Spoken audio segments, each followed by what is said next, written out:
Hey, I'm on the edge of my seat here, back again with another brand new video, and today I'll be no-damaging all the boss fights in Like a Dragon Pirate Yakuza in Hawaii. Say that title 3 times fast. Like a Dragon Pirate Yakuza in Hawaii. Like a Dragon Pirate Yakuza in Hawaii. Like a Dragon Pirate Yakuza in Hawaii. I can't say that in the first 8 minutes of my YouTube video. So here we go. Keith. The first boss fight, and he's not even a boss fight, he's just a tutorial enemy. He doesn't even have a boss fight health bar, which is actually really important to distinguish because normal enemies, you can actually juggle infinitely. Boss fights, they still have the juggle limit, timer from the first Gaiden. Because Lost Judgment had juggles, and they did have limits, but if you kept hitting them a certain way, you could kind of go on for a really long time. Gaiden 1 has a built-in timer, which makes the enemy automatically fall to the ground after 6 seconds or so.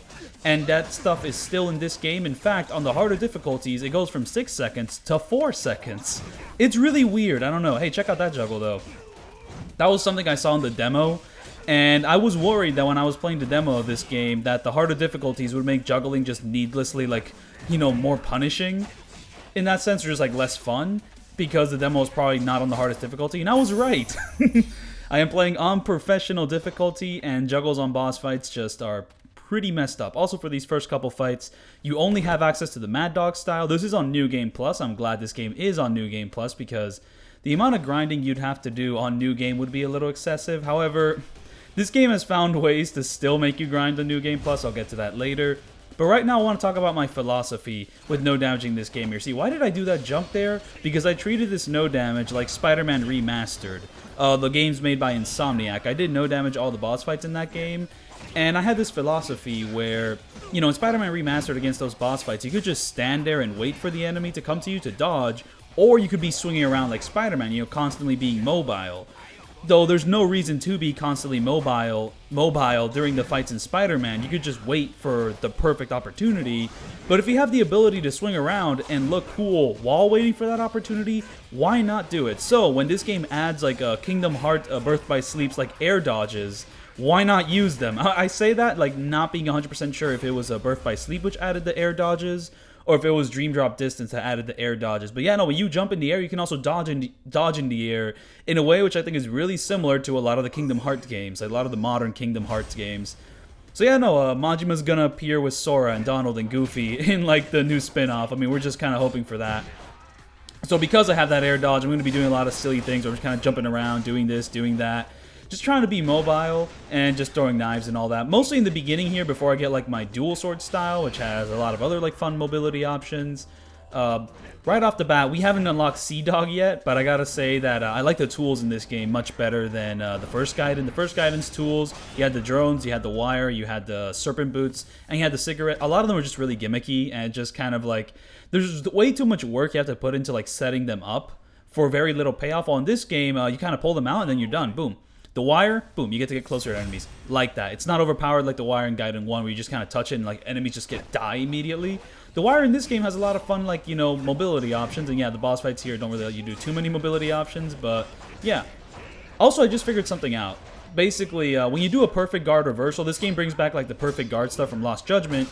When you do one of these and you do it right at the transition point for a dynamic QTE, you don't lose any heat for doing it. I failed at this point, but if I dealt enough damage to reach this transition point, I would have not lost any heat, and I'll be taking advantage of that for future boss fights. Just kind of to do a cool little move, and then once we go past the dynamic QTE, I'll still have enough heat to do a heat action right after. I think it's a really fun thing to do. I think it looks cool. Masaru here is just using I forgot his name from the first Judgment. He's using his moveset, I'm pretty sure. Though that mortal reversal there looks unique. I might be wrong on that, but those moves look really, really familiar. I think it is just that first guy from Judgment, the purple guy, Murase. I'm pretty sure this is just Murase again, so bit of a disappointing thing to see. We're just kind of still copying boss fight movesets from the previous games, but there is still some unique boss fights in this game. In fact, the very next guy is completely unique. Get ready for him. Here he comes. First, I'm gonna let this little cute cutscene play out, and we're gonna introduce to one of the greatest characters in the game. Though I gotta comment on that guy's gold watch. It's pretty sick. It's kind of garish, but it's a cool watch. Akiyama, I think, also wore a golden watch in Yakuza 4. It's Jack. This guy's moveset is unique. Well, maybe not this first phase, I think, but the second phase is completely unique, and the great thing about this unique moveset is that it's fucking terrible. I don't know what it is with these Gaiden games. It's like, okay, one thing which I was worried about when I saw the reveal of this game is that the Gaiden games are becoming a little bit too predictable. And I mean, hey, a lot of the Yakuza games are very similar to each other, but it seems like with this Gaiden subset, they're already like running into their own cliches. And one of the cliches they're running into is that the first chapter must like, actually check this out.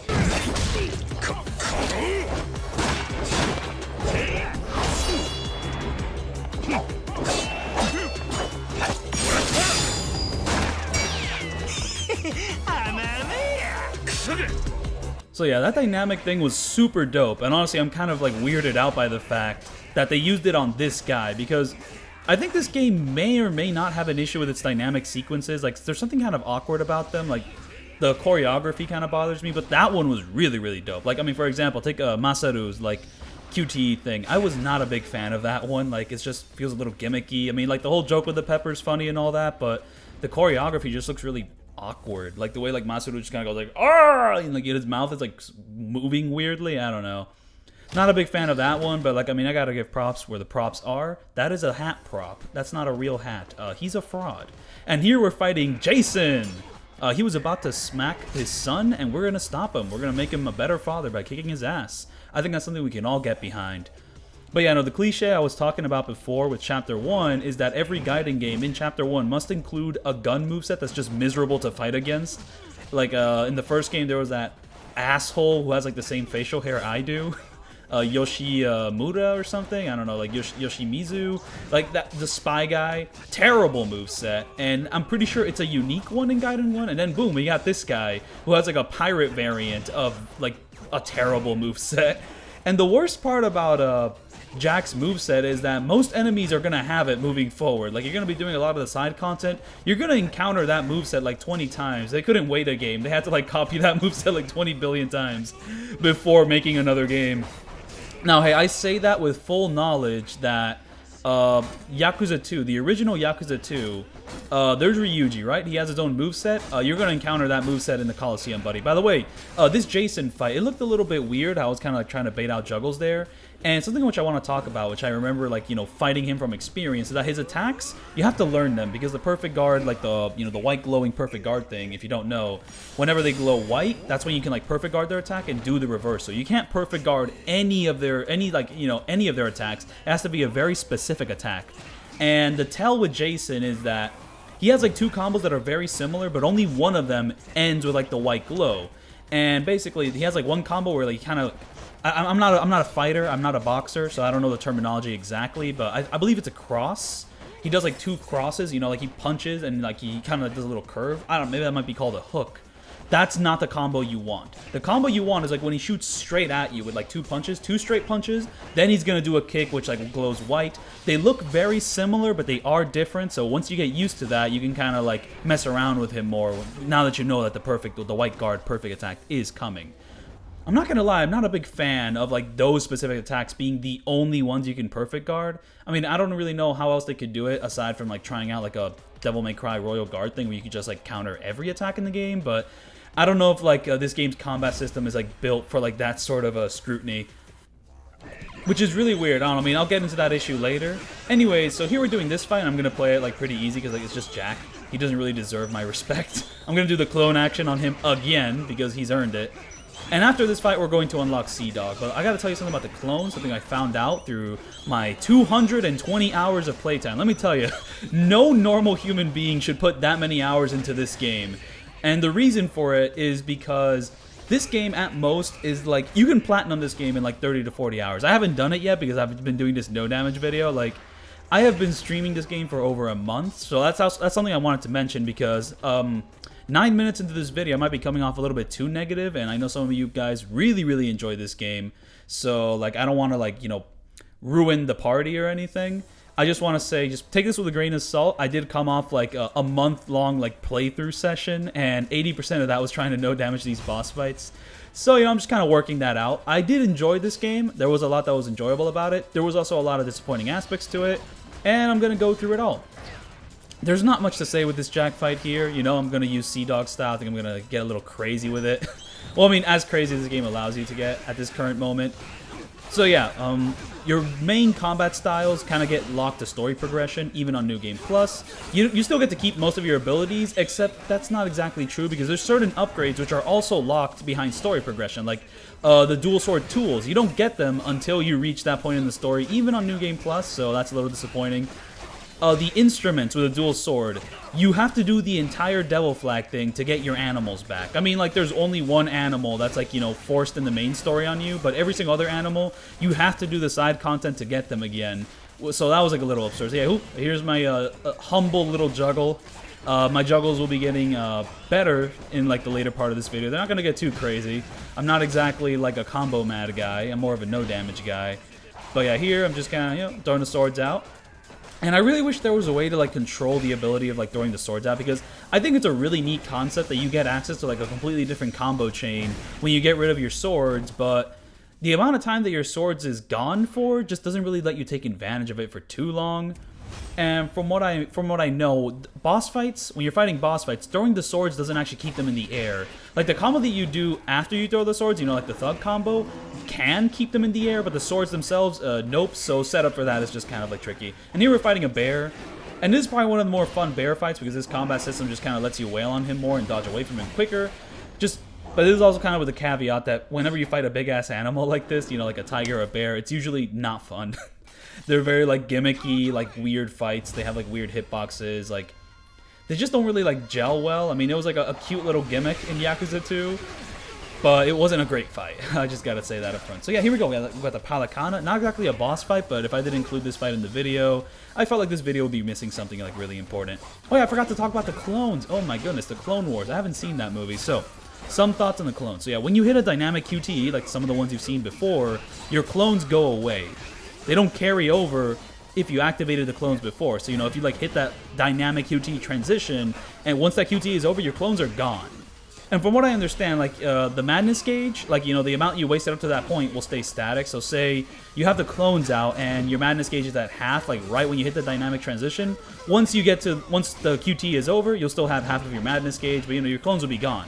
Which I think is really sad. I really wanted to be able to, like, carry my clones over, like, after a dynamic QTE, but not happening.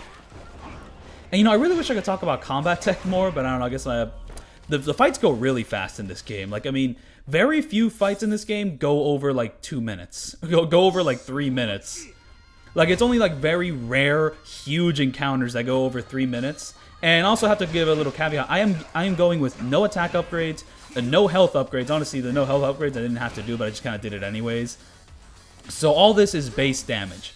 I will get rings later on, but right now you don't even get access to rings. So, you know, don't worry about that. But after a boss fight in this video where I am using rings, I'll show like a little slideshow, not a slideshow, like a video of what rings I use. Like, it'll show up on screen, so you know exactly what rings I use. I'll kind of lightly go over, like, each ring so you can see the description of it. As for where to acquire those rings, I'm going to be honest, I don't think I can say that, like, straight off of memory. But yeah, here's, like, the second Palekana fight. I remember, like, really struggling with this one because, like, the Palekana, like, they don't have that many attacks, but the attacks that they do have come out really, really fast. They just, like, swing your sword, boom!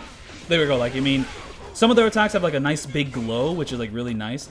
Like, that one, I love that attack because it makes it more obvious what they're going to do. But, like, the other one, no big glow, just kind of happens, and then boom, I'm trying to use, like, the triangle charge attack.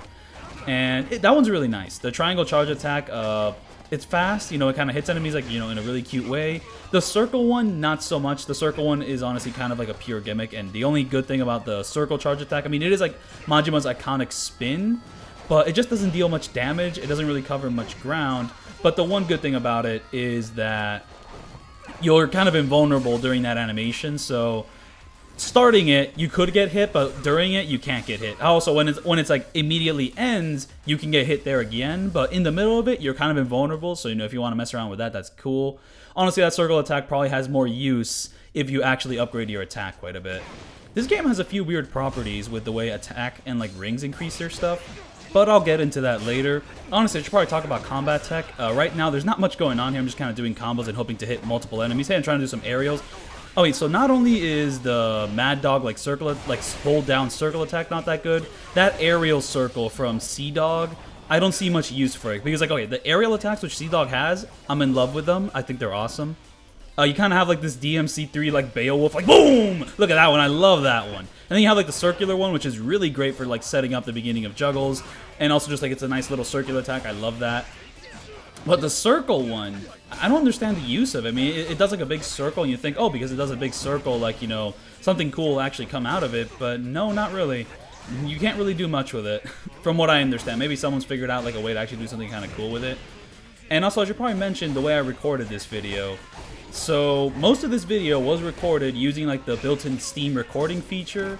And something which I was looking at, like, you know, in like retrospect, is that some of the clips I recorded may or may not have come out a little bit like laggy. There was like 2 clips in this video which I did record with OBS, and I think this is one of them. And the reason I mention this is because I recorded these no damages during my streams on PC, which is like the first time I did that. Before I did that with Gaiden 1, but I was playing Gaiden 1 on the PS5. I was actually considering getting this game on the PS5, but I decided kind of against it because I would just get more like use out of this game on PC. And I actually have a very specific thing for this Keith fight because I kind of like, it took me like a day or 2 to do this, and it was so annoying. So yeah, first take out the gun guy all the way at the left, and typically I want to take out the gun guy with like my DMC3 like Beowulf, like, you know, kind of like downward attack. But if he dodges, switch to Mad Dog, kill him, boom. Go to the other side of the map, throw your swords, you know, with the throwing sword animation, you know, kill the other gun guy. And then when the sword's back, do the heat action, clear out most of the room, and then from here, I'm trying to just kind of hit these enemies and kind of destroy them while watching out for Keith here. Keith, for some reason, it's a guy who you fight like 6 times in this game, and the big moveset he has, the big thing that, you know, makes him, you know, the big guy, is just the unique baseball moveset, the unique bat moveset from Lost Judgment. What? What? It's like, yeah, you know what guy is going to be really iconic to fight 6 times? The bat moveset from Lost Judgment. I mean, like, in Lost Judgment, it was neat that it just made, like, a unique moveset for that weapon for, like, certain boss fights, but what are we doing here? Like, this feels so slapdash. And Keith himself is such a lame character. I mean, like, he's just kind of funny and, like, why would you make us fight this guy, like, 3 trillion times? Like, honestly, even Jack just has, like, a more interesting design than this guy. Like, I mean, like, Keith is, like, a decent, like, asshole character in the first chapter, but, like, every time he shows up afterwards, it's just kind of like, oh, I guess we're here. I guess we're kind of dealing with, like, the filler portion of the game. I don't know. But, there's, like, some combat things, which I haven't mentioned yet. And, for one, there's, like, certain juggles that I'm doing in, like, some of the previous fights. Like, there was one juggle where, you know, I get a speed boost, I launch him in the air, I kind of do, like, a little air combo with the knife. And the air combo with a knife, you press the triangle button once, you do multiple hits. And then you get on the ground and you just do a normal combo there. That combo's kind of random. And I think I'm going to do it against Clark here. This Clark fight took me like 7 or 8 hours, because I was like just really trying to get the perfect Clark thing. Like during my streams, there was just like a Clark-a-thon at some point. So there's like a certain combo I want to do eventually. Like, I want to get like a speed boost, boom, launch him in the air, do a knife, then do like some combos down on the ground. So that's kind of random. I'm not going to lie to you. Like, it's never consistent for me. But it is something cool you can kind of do. And when he's getting up, I like to do that big combo there. And that tends to work a lot of the time. Because I really routed this fight to death. I mean, it's not exactly a touch of death combo, especially in the second phase. But for the first phase, I think I really have something going on here. And like right now, I do not want to like do his mortal reversal normally. For these first couple fights, I really wanted to make this video stand out. So I just want to do like some really silly stuff with like their mortal reversal. So instead of just, you know, following the game's directions of dodging their attacks and like retaliating, I dodge behind him and do a heat action of my own. So that's something I really want to do. So yeah, here, Clark is just using like a moveset from Yakuza 3, I believe. I think it's either Kanda's moveset or like Hamazaki's moveset. And you might be saying, Hamazaki? You never fight that guy in Yakuza 3. Well, you'd be wrong if you said that, because if you get like the Coliseum DLC for the game back in the day, you get to fight Hamazaki in the Coliseum. Only in the Coliseum. And also Hamazaki does show up in like the All-Star mode in Yakuza 3, where you pretty much like run around the map fighting different boss fights and then just like slowly leveling up. So in that unique mode, which was only in the DLC of the original Yakuza 3, but in the remaster they kind of added it in for free, you get to fight the Hamazaki moveset, and I believe Clark has the Hamazaki moveset, with the caveat that if you hit him too much, he enters like a super armor phase, or like a super dope phase, where he just kind of like flexes on you and then decides to retaliate. And during that like super flex phase, I jump over him and do like the Beowulf, like the DMC attack with like the Sea Dog, and then just keep comboing him, and then I do what I do in that video. So here, I also routed Domingo to Domingo, and like I do want to release this video on Domingo. Domingo is Sunday in Spanish, I believe. So like, I routed this fight to death as well. Like I wanted to do that first combo specifically the way I wanted to do it, and I wanted to do that heat action specifically the way I wanted to do it. I really suffered with this random ass tutorial guy for like the bounty system in this game for like no reason. I'm not gonna lie to you, like the first 30 minutes of this video kind of feels like pure filler, and like I don't know whether to blame the game or blame myself for including filler ass fights, but I mean I still wanted to flex on Domingo here. Because this area is really cool. This is like one of the coolest areas in Infinite Wealth. I mean, Infinite Wealth was really smart to have a boss fight here. Like the lighting looks really dope. Oh, that's actually something I want to mention. The lighting in this game, it's really weird. Like I think they really wanted to play up the pirate vibe of this game. Oh yeah, I will be including the ship fights in this video. So if you're wondering, hey, is I'm on the edge of my seat here going to no damage to ship fights? Yes. There's only one exception, and I think it's a pretty understandable one, and you'll see it at the very end of the video, but for the most part, any main story ship fights that pop up, except for like some of the stuff in the Coliseum, which is just really fillery. Like the really important ship battles during the story, I will be doing those, and because this is New Game Plus, I have a really decked out ship. You know, I can make out all the really cute adornments that you can only get on New Game Plus. Look at that. Boom! Look at my ship. It looks so cute. And it's got Majima at the front there. Honestly, like the one, I forgot what that's called, like the thing at the front. There's a lot of options for it, but I just never felt like there was anything better than like the Majima thing. So I just kind of stuck with it. I love the color of my ship. It's kind of got like a little Kiwami vibe to it, but like very cutesy Kiwami. Got donuts, you know, got everyone. But yeah, my crew was like packed. And because I pre-ordered the game, I got Ichiban there because I'm pretty certain I was going to play this game. I was going to no damage it. You know, it took a month, but we're here for all the main story battles. So yeah, there's not much to do here. I mean, I'm going to do like the big ship heat action, which is pretty dope. And that'll be that, but the fight's not all that. Just, you know, watch out. There's a lot of enemies. Some of them might clip you when you're not looking. I mean, I'm pretty sure, like, even this early on, the Jack moveset is getting, like, copied by 3 trillion enemies.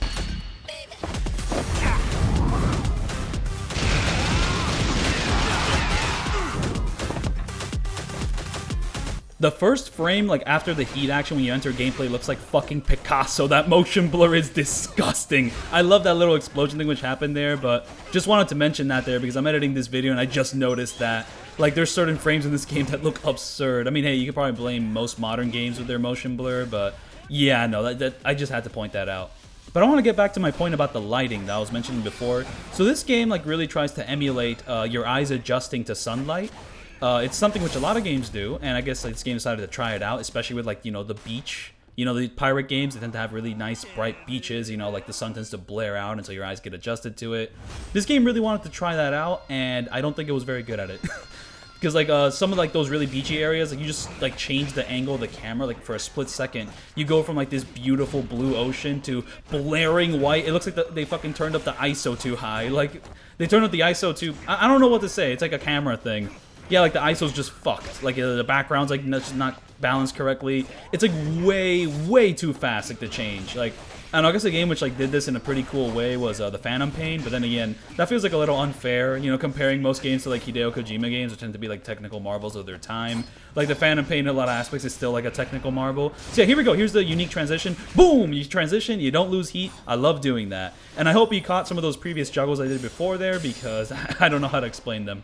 And by this point in time, I have finally achieved my perfect Gaiden outfit. So yeah, the Gaiden games are still continuing the fun thing about choosing your own outfit for these fights.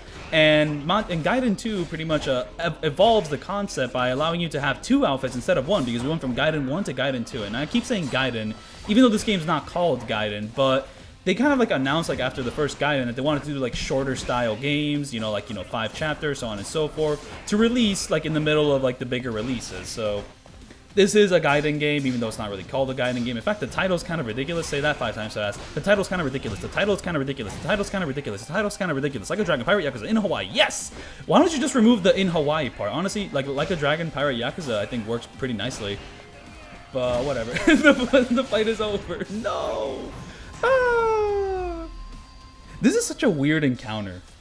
Because like the theme is pretty cool. Like we got a new remix of the Palekana like theme.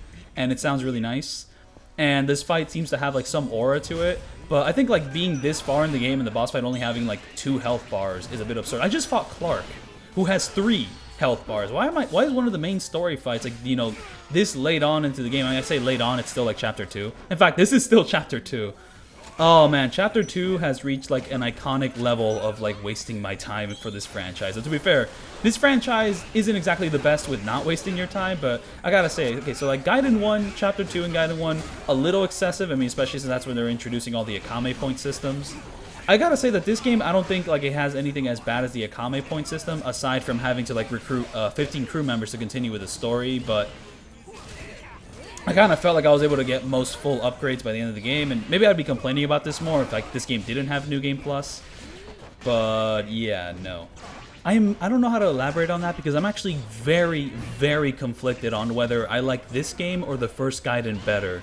Like, this game somehow made me, like, inadvertently enter, like, a honeymoon period for the first Gaiden, which is really strange. Like, I mean, there's, like, a lot of disappointing aspects in this game, which made me think, wow, Gaiden 1 was so much better. But also, I feel like doing that makes me forget that this game also directly solves some of the issues I had with Gaiden 1. So, like, I don't want to, like, jump the shark too quick and say, oh, this game is a poopy caca papa, and Gaiden 1 was a masterpiece, when I didn't even like Gaiden 1 that much, and this game isn't really poopy caca papa. I actually had quite a bit of fun with it. The combat system, I think, is really, really dope. Not perfect, not better than Lost Judgment, but I did have a lot of fun with it. Even though there's still like a few misguided decisions, which I'm not that big of a fan of. But I'm just going to move on and talk about something else. So Infinite Wealth. Let's talk about Infinite Wealth. So Infinite Wealth introduces a swimming system. And, oh, wait, actually, there was another thing I have to mention about the clones. So another thing about the clones is that you have like the islands you can explore in this game, right? Basically like the Ishin mini dungeon levels. And in those Ishin mini dungeon levels, like, you know, after you reach a certain point, you reach like a healing barrel. If you activate the clones and then go up to the barrel and use it, the clones disappear. So if you didn't know that, now you know it. So if you want to like route those islands a certain way, that's a little warning there. So yeah, right now we're just kind of doing a bunch of double flag fights because it's kind of forced on you in the main story.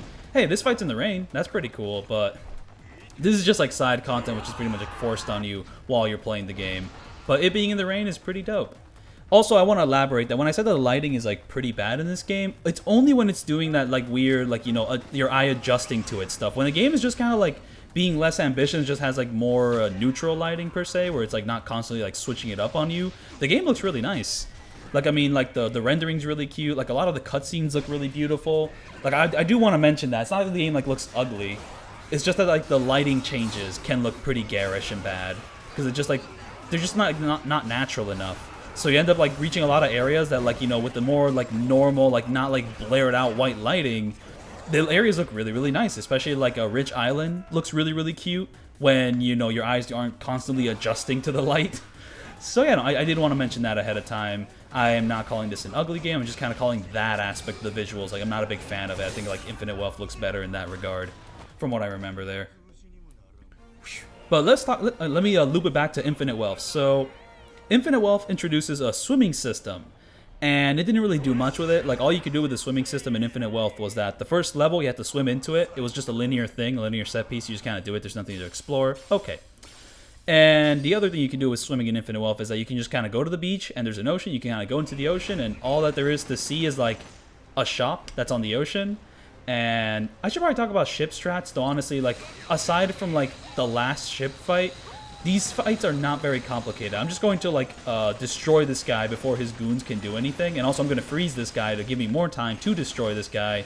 And that's that. There's not much to do. There's a lot of drifting. I'm going to be drifting around. I'm going to be using, like, my extra drifts. There's actually something I didn't figure out until I beat the game, is that you see, like, on the top left corner, like, that little number of stuff. That's like extra drifts you can use, and the way you use them is that if your green bar isn't fully filled up, you can hold down the triangle button to do another drift. I didn't learn that until way too late into my first playthrough.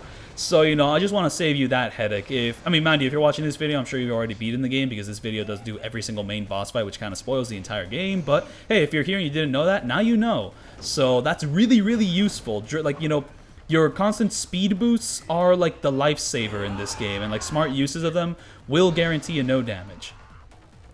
So yeah, no, you couldn't really do much with the swimming in Infinite Wealth aside from going to like a random shop, and there's like a hidden area, which honestly the hidden area is just like isn't going to be hidden once you do like the Pokemon stuff in like Infinite Wealth. Like the second or third boss fight against like the blue lady is in that hidden area, and like I really like that hidden area because like I discovered it before like doing the Pokemon stuff, but once I do the Pokemon stuff, I'm like, okay, the game just kind of railroads you into going here, but it was a cool area.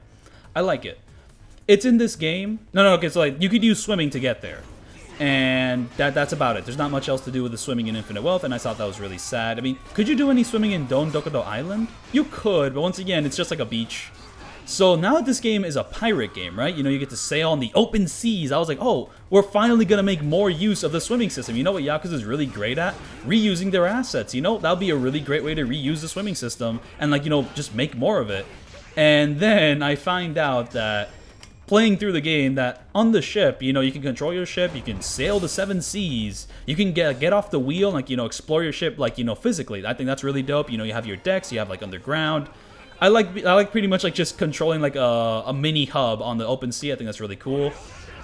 And, you know, like, you have to choose your own crew, so, like, all the people on your ship are people that you specifically chose, you know, with their, like, quirky, fun designs and all. Cool. You can't jump off your ship. And, you know, this seems like a weird complaint, but, like, I was honestly ready to, like, accept this game, even if it was kind of underwhelming, in the sense that, like, I remember people were really not a big fan of, like, Kingdom Hearts 3's, like, pirate stuff, like the Pirates of the Caribbean world in Kingdom Hearts 3. I remember some people were like, wow, I don't like this. This is kind of boring, but I really, really liked it, despite it being kind of like a weird fetch quest thing where you just kind of collect crap. So you're using your ship, you're jumping off your ship, you're physically getting on the islands. I love doing that. So you can imagine my disappointment when I'm playing Pirate Yakuza and I find out you can't jump off your ship. You can't just, like, swim to, like, random islands. You can't do that. And basically every single island that you can explore is just an Ishin dungeon. But, like, mini. I mean, I want to elaborate that they are mini Ishin dungeons because the Ishin dungeons are really fucking big to a point where they get really monotonous. This game, like any dungeon-style level, is much smaller. But it still reminds me a lot of Ishin. So, like, what the pirating in this game basically amounts to is just kind of taking, like, the water commute to get to different Ishin levels. They replace, like, a menu with basically just, like, taking, like, a cab or something. I don't know, like, taking, like, a big-ass cab on the sea. So it kind of ruined the magic for me. You know, I mean, like, there's still, like, some cute stuff in there. You know, like, your crew, like, singing the pirate songs while you're sailing on the 7 seas. That's cute. I mean, once again, the ship being, like, physical and being able to, like, move on it, that's cute. The combat. The ship combat's okay. I don't know. There's not much to it. I mean, like, the fact that you can drift around is really cool. I like that. That's, like, a fun, quirky thing to add to it, like, more arcadey. But you just kind of, you have your machine guns, you have your cannons, and that's your lot. You can also crash into other ships to deal a little bit more damage. And here, we finally reached the part of the game where we're fighting story-important characters. It only took 32 minutes. I mean, this was kind of advertised as a more goofy game, and hey, look at all those guys getting juggled. Oh, isn't that awesome? But we're finally fighting a story-important character, and this guy, I don't even know what moveset he's reusing, but he is reusing a moveset. Okay, I remember I definitely wanted to set up this fight in a very particular fashion to do this heat action. That's a weird thing I want to mention about this game, the heat actions. There isn't really many ground heat actions. Like, you know, like in most typical Yakuza games, you know, enemies on the ground, you can just go up to them and do a heat action, and then boom, you, like, slap them while they're on the ground. But in this game, you don't really have any, but you do have certain heat actions which have a weird-ass condition. Like, this heat action will only come out if an enemy's on the ground, there's, like, 3 enemies around you, so you don't have any heat actions to do, like, a single attack on a single enemy, but you do have a heat action for one guy on the ground. And to be fair, there really isn't much point to do a ground heat action when you have, like, multiple heat actions that just, like, amount to run into the enemy and you take out, like, 4 guys. Like, honestly, that style of heat action in the older games would be, like, the best crowd control method, and it would, like, require, like, more precise, like, you know, conditions. Like, you'd have to, like, grab the enemy from behind to, like, pull it off, like, I'm like in, say, Yakuza 6 and Kiwami 2. While here, just run into them and boom, you know, that's your lot. You got it, babe. Like, you know? And Shigaki's gone. Because one thing about this game is that your crew members, whenever you're fighting with, like, a group, you know, I got Clark, I got Jason, I got Miname, they're so overpowered. And I don't know if it's because, like, I don't know if, like, their level... Oh, actually, check this out.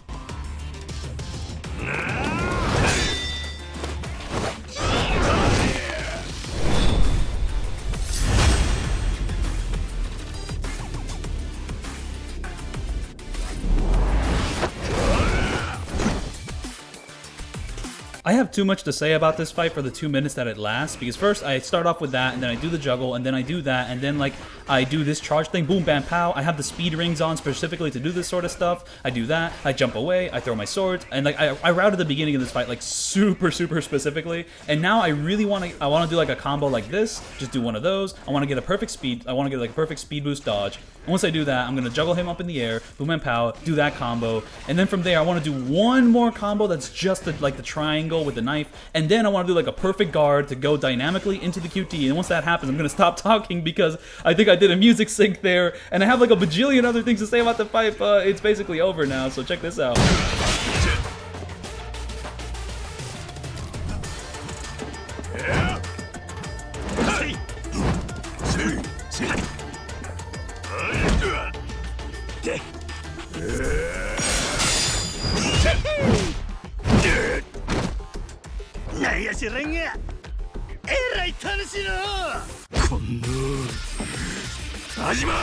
I don't even like this remix too much, to be honest. It kind of sounds like it's doing too much. Like it's got too many cooks in the kitchen.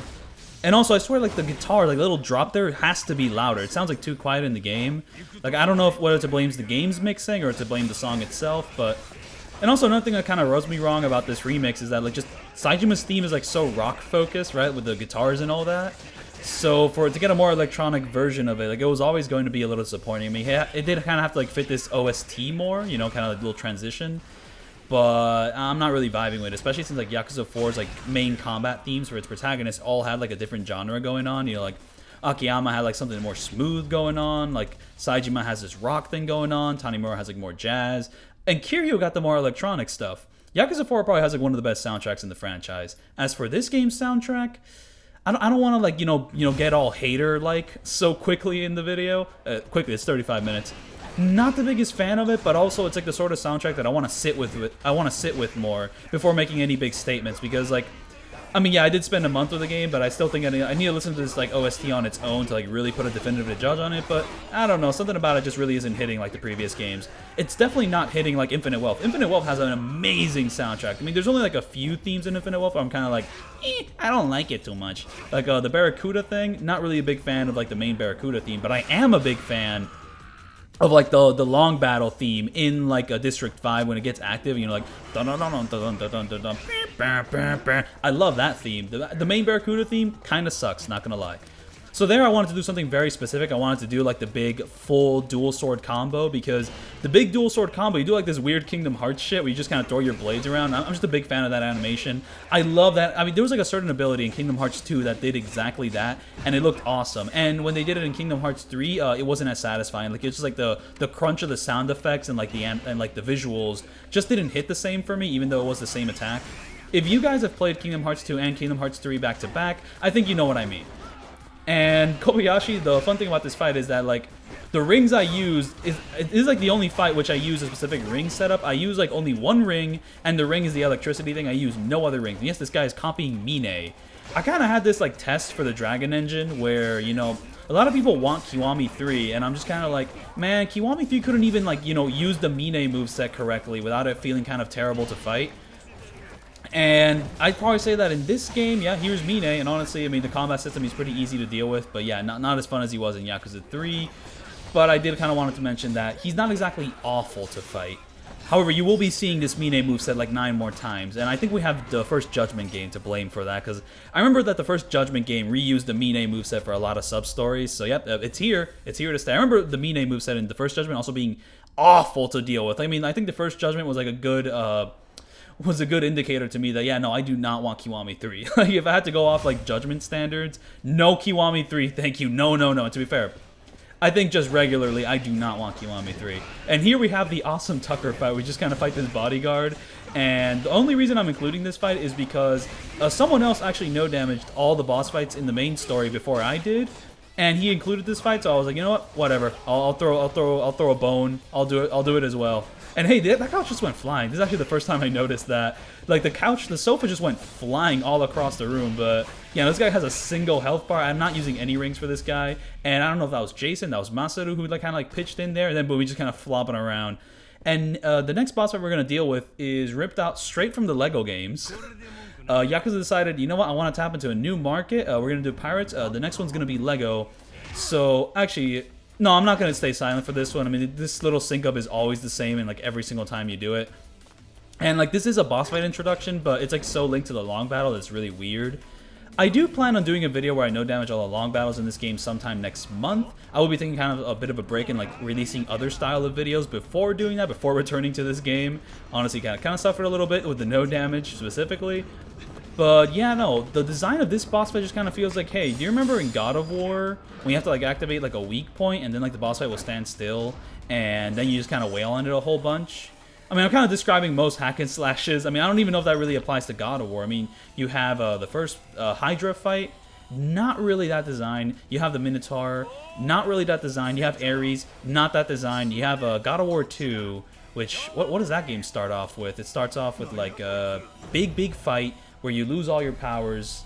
You fight fucking the big statue. He doesn't really have a weak point you can activate. You just kind of have to like attack him in between his attacks. Then you have the worst fight in the franchise, Theseus.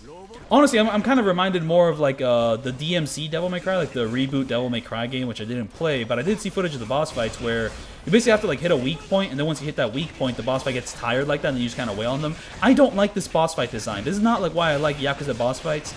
This sort of like design is just like, yeah, you know, just hit a thing and then boom, you get like free damage, basically. Like, I don't like it. I don't think it belongs in a Yakuza game. Like, they're experimenting and doing like a weird little gimmick, but this is like a pretty tired cliche in hack and slash games. It belongs in certain games. It doesn't belong in Devil May Cry, I'll say that much. Devil May Cry boss fight design tends to be a lot more interesting than this. And it doesn't belong in Yakuza. Yakuza, like boss fights, you know, you're like fighting human beings, you know, there's kind of more of a back and forth, it's more like boxing. While here, this is like way too fantastical. It's a Lego game. I'm pretty sure like Lego games also have this sort of design where, you know, a boss fight gets like, you hit a weak point with a boss fight design, and then boom, you get to wail on him for a little bit, and then boom, second phase enters, he like jumps really high to like a higher place, you have to like solve a puzzle, and then you get to wail on him a bit more. The only cool thing about it is I get to attack him really fast and using like the speed boost things, and also I summon the clones to deal more damage, so on and so forth. But yeah, no, just really weird.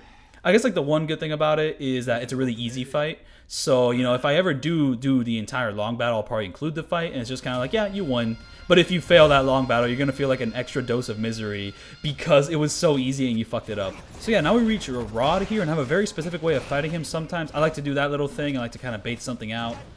And then I like to run away from him to bait this out and then do this, because Rod here, at least the first Rod we fight, does not have a dynamic QTE. It's just kind of like a normal fight here. And yeah, that's it. And like his blue flash attacks, he has like one combo that flashes blue, but he also just has a running attack that he always does when you get really far away from him. So I'm just kind of baiting down, trying to do like these little cool little juggles here. Well, as cool as this game will let me do it, basically. There's no mods used here. I know there's going to be a lot of damages, no damages using a mod that got released by, I think, Dilon T, if I'm pronouncing it correctly, which pretty much removes the juggle limit and also adds a lot of like new moves to do, which pretty much like gives you more of your old moveset in Yakuza 0, Yakuza thing, so on and so forth. But yeah, no, I have to really like talk about this point. I feel like the boss fight lineup in this game is really weak. I mean, for one, most of the beginning fights are just kind of like against like nobodies, and that's more of a story thing instead of like a boss fight thing. But like I just remember on my first playthrough, I'm like, wow, dude, these boss fights, are they kind of mid? And I didn't know whether to blame the boss fights or like the combat system. It's really, really weird. It's like, it doesn't feel like these boss fights got much of a change in terms of like how they fight. It's just that like this new combat system we have with Majima is like kind of OP as hell for crowds. So when you fight 1v1, you just annihilate them if you're playing the game normally.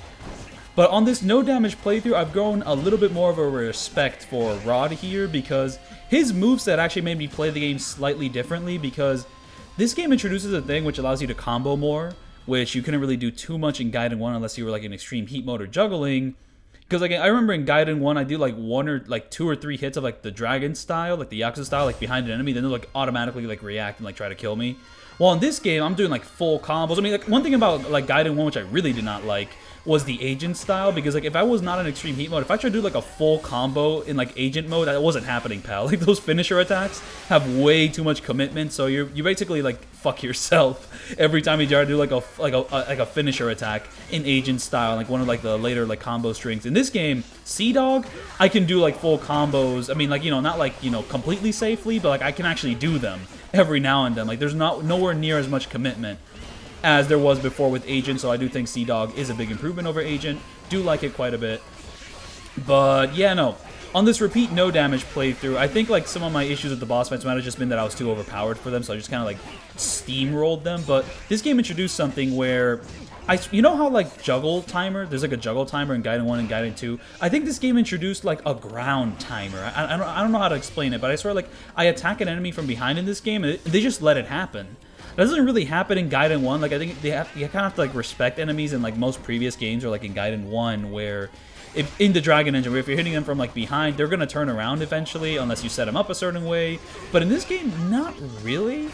Like the enemy, you have to like respect the enemies less in this game, which honestly, I mean, does make it more fun than like Gaiden 1. But also, it does kind of feel weird. It does kind of feel like the game just kind of lets me win sometimes. If you're playing normally, honestly, the only reason I struggle with this no damage video is because I'm trying to do all this like weird, crazy shit with the juggles and like trying to keep consistent pace. If I was just like trying to no damage it like just efficiently, I would have been done with this video like 2 weeks ago. Oh boy. And here I decided to kind of include this little cutscene because I thought it was kind of cool.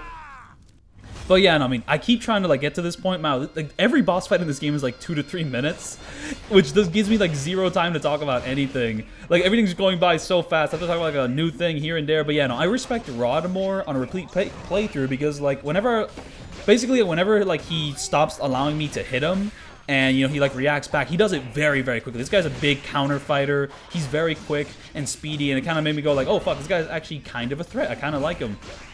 But a lot of the other fights kind of like blend together, I'm not going to lie to you. And the boss fight design maybe is to blame for that. Maybe the new combat system is just like way too OP. And I don't even know if that's really an issue.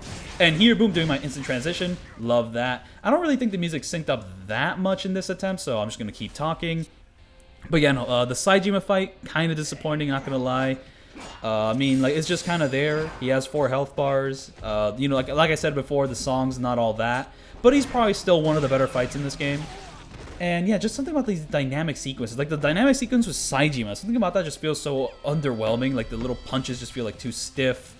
Like the payoff just being like Majima doing like one little kick and then going like, wow, this is really fun. You know, just kind of like standing there and going like, yeah, I'm having fun, man.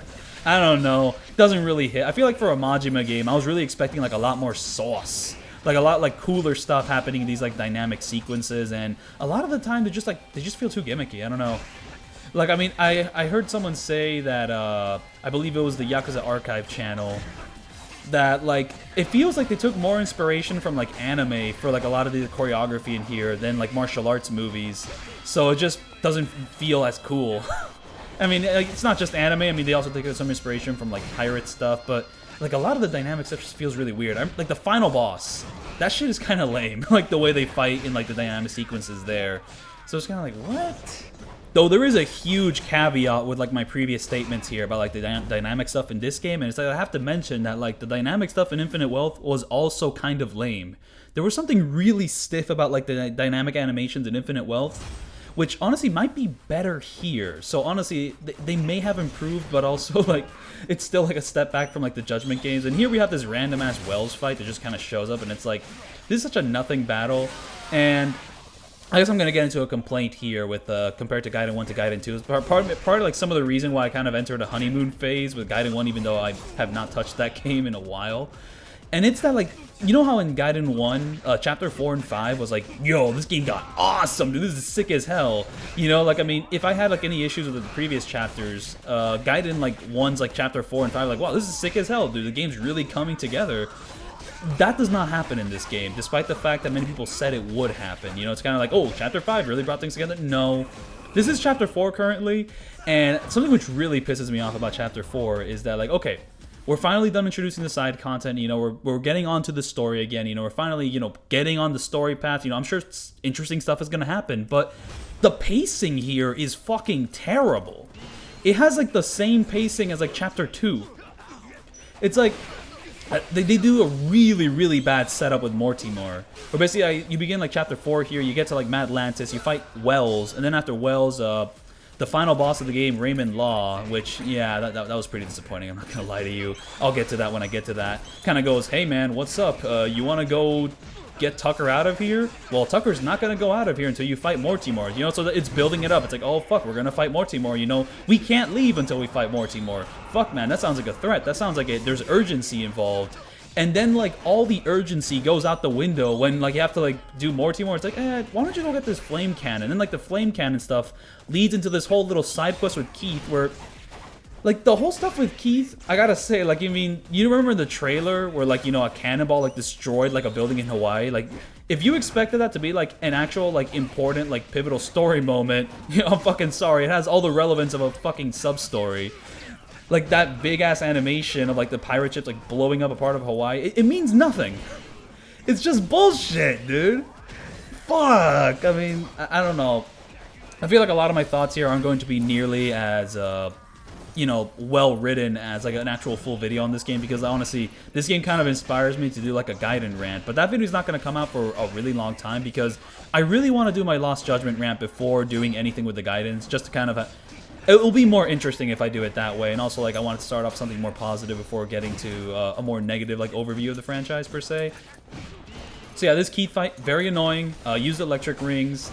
He's still using the baseball moveset. Just like, and like the final Keith fight just feels like such an afterthought. Like, hey, you know what happens after Keith 1, where we fight him in a crowd? You get to fight him, and then you get like another guy using like a basic enemy moveset with a big axe. There, that's your lot. You know, have fun. Also, I'm gonna have to apologize, but in that previous audio recording, I'm pretty sure I was jingling my keys while saying that. Like I was like a little distracted, and I'm pretty sure I could hear that in my audio recording. My bad, guys. I was just jingling keys to keep your attention. I will refrain from doing that now on. I have a really nice key, and also I still have a keychain from Anime Expo 2024, the little Ichiban keychain. He has a Hawaiian shirt. I'm pretty sure you can hear the keys jingling right now. Oh my goodness. So yeah, here's the final Keith fight. I'm going to bring out the monkey, so if you're into that, you're going to see the monkey. It's going to be pretty cool. So yeah, now we just have Keith, and I want to eliminate Keith first because I want to leave the big axe guy alive because his moveset is more predictable. Like, I don't know, Keith, he has attacks that can go be really slow, he has attacks that can be really fast, and it makes him a pain in the ass to, like, kind of judge. So yeah, we're going to destroy Keith first, and for some reason that mortal attack just didn't come out. I think I'm really trying to, like, stun them just so I can bring out the monkey, but I didn't stun them, and I decided to bring out the monkey anyways. And yeah, here's the big monkey, and I gotta say, most of these summons are pretty weak sauce in the main story. But for some of the ship battles, they do become more useful. But there's also a weird property with these summons that you wouldn't notice unless, you know, you like study it. If you equip rings that increase your attack, the attacks of the summons do not increase. However, if you increase your attack in the upgrades menu, the attack of the summons will be increased. So, you know, there's like a little detail there if you were wondering about that. And that does kind of matter. So even without any attack upgrades, I still got good use of the shark summon when I'm dealing with like a huge crowd of enemies. It seems like they summon like 1 to 2 sharks per enemy. So yeah, if you're just fighting like one guy, the sharks is completely useless, don't do it. And okay, there's a funny thing this game does with like, you know, your little juggle starter there. So it's cool that like Mad Dog just has like a charge move that instantly like juggles the enemy. That's neat. However, sometimes the game just kind of glitches out and goes, instead of going up in the air, I'm going to go across the field. I hate that. I really do hate that. So I wanted to mention that. But yeah, I have not been able to mention much from my outline because I keep getting like derailed by stuff that's currently going on in the video, which honestly is probably a good thing that I'm talking about what's happening on screen currently. But yeah, no. I want to get back to how the pirating stuff is kind of lame because you can't jump off your boat when you want. Don't really like that. I don't like that you can't swim in the ocean. And also, I noticed that you can only fish at certain lighthouse areas. So at first I thought, oh, am I not allowed to fish while I'm on the boat? That's kind of lame. But no, that's not exactly true. If you're at one of like the safe lighthouse areas, one of the doors on your ship does open and you can fish. So you can just kind of do like some quick fishing there. And with that, I do want to mention some positives. But before mentioning some of the positives, I have some other stuff I have to mention on the outline here. So yeah, here's the Jack fight. Very easy. I'm just annihilating his ship and just trying to avoid the other goons so they don't shoot me. So on and so forth. Pretty self-explanatory. But yeah, no. It's like they listen to criticism about Gaiden 1 where the people are like, oh, Gaiden 1's kind of a nothing burger. I remember saying that in my previous No Damage while playing Like a Dragon Gaiden. You know, my No Damage commentary there. It feels like they made this game as like, oh, I'll show you a nothing burger, alright? And they fucking gave me new competition. Oh my goodness. But another thing is, on New Game Plus, if a ring is a treasure, you have to collect it again to have it again. So even on New Game Plus, you still have to like redo a lot of stuff to get some of your stuff back. It reminds me of some of the stuff you have to do in like Yakuza 7. Like how in order to unlock Area again, you have to do the entire business minigame again on New Game Plus. Or how in order to get some of the friendship abilities or to have like your party members have certain jobs, you have to like do the bond links again. But like, I feel like with Yakuza 7, I'm willing to forgive it slightly more because it's a turn-based JRPG. I mean, mind you, it was still bullshit, but you know, it's a turn-based JRPG, you know, what have you. I guess it's harder to balance that. But this is like a real-time game. Why do I have to do all that shit again? That was ridiculous. So I just really wanted to mention that. I'd be like more mad if the animals are actually useful. Though to be fair, even if you didn't need to do all the Devil Flag stuff to get the animals again, I'd probably have to end up doing all the double flag stuff again just for Ramon, because I was under the false impression that you only have to do all of the Coliseum stuff to reach Amon in this game, like in Gaiden 1, but they're kind of pulling a Yakuza 2 on you, because the original Yakuza 2, in that there's a certain Coliseum fight that only shows up if you've done all the double flag stuff. So the caveat with doing all the Coliseum stuff is that in order to do all the Coliseum stuff, you have to do all the double flag stuff again, and in order to do Amon, you have to do all the Coliseum stuff. So yeah, no, you're doing it all again, buddy. Get sailing, get on that commute now. And also, there's like a weird condition with the rings. So I really like the ring system in this game. That's actually part of the reason why I didn't upgrade my attack, because like in Gaiden 1, I was pretty certain that if I got the right equipment, I'd be able to like get OP attack whenever I want. I could take it off when I wanted, because if I upgraded my attack, that was like a permanent thing that I could never remove for the rest of the game, and I'm not a big fan of that. The equipment allows me to just kind of like increase and decrease my attack how I saw fit. And also, there's a lot of rings here that have really interesting properties. There's a collection of 3 rings that increases your attack speed, and I'll probably be using that for pretty much the rest of the fights in this video as we're going on here. So yeah, we have Masaru here. I believe I really want to set this up in a very specific fashion, and like after I was done doing a very specific thing, I wanted to kind of like drag him up here just kind of for the cinematics of it. And he has this really funny thing where sometimes he'll go up the stairs really fast, and sometimes he'll like go up really slow. Like, I don't know what happens with his AI, but like he starts like individually going up the stairs like one by one, like slowly putting his foot down on every individual like stair. That was really strange, but it was like kind of funny to see. But also, this fight took me like 5 hours to do, just kind of to do all my silly stuff. I want to do my silly combos here. And mind, I only have like 2 specific combos. I have a little air to ground combo there, and then I have the one where like I do like a little slidey move, and that's about it. That's all I'm doing. And then I'll do like some ground stuff and like some more basic stuff after that. And every now and then I'll tiger drop one of those mortal reversals just kind of to mix it up. But moving on, since we're dealing with some of the later boss fights, which are a little bit more complicated and a little bit more demanding, I'll stop doing that, just kind of start playing the game normally. Hey, look at that. Look at my little slidey combo. Ain't that neat? And I love this, because I start going down the stairs, I dodge that. Just a little verticality there. The verticality in this game can get really, really silly. I mean, mind you, just that stairs thing.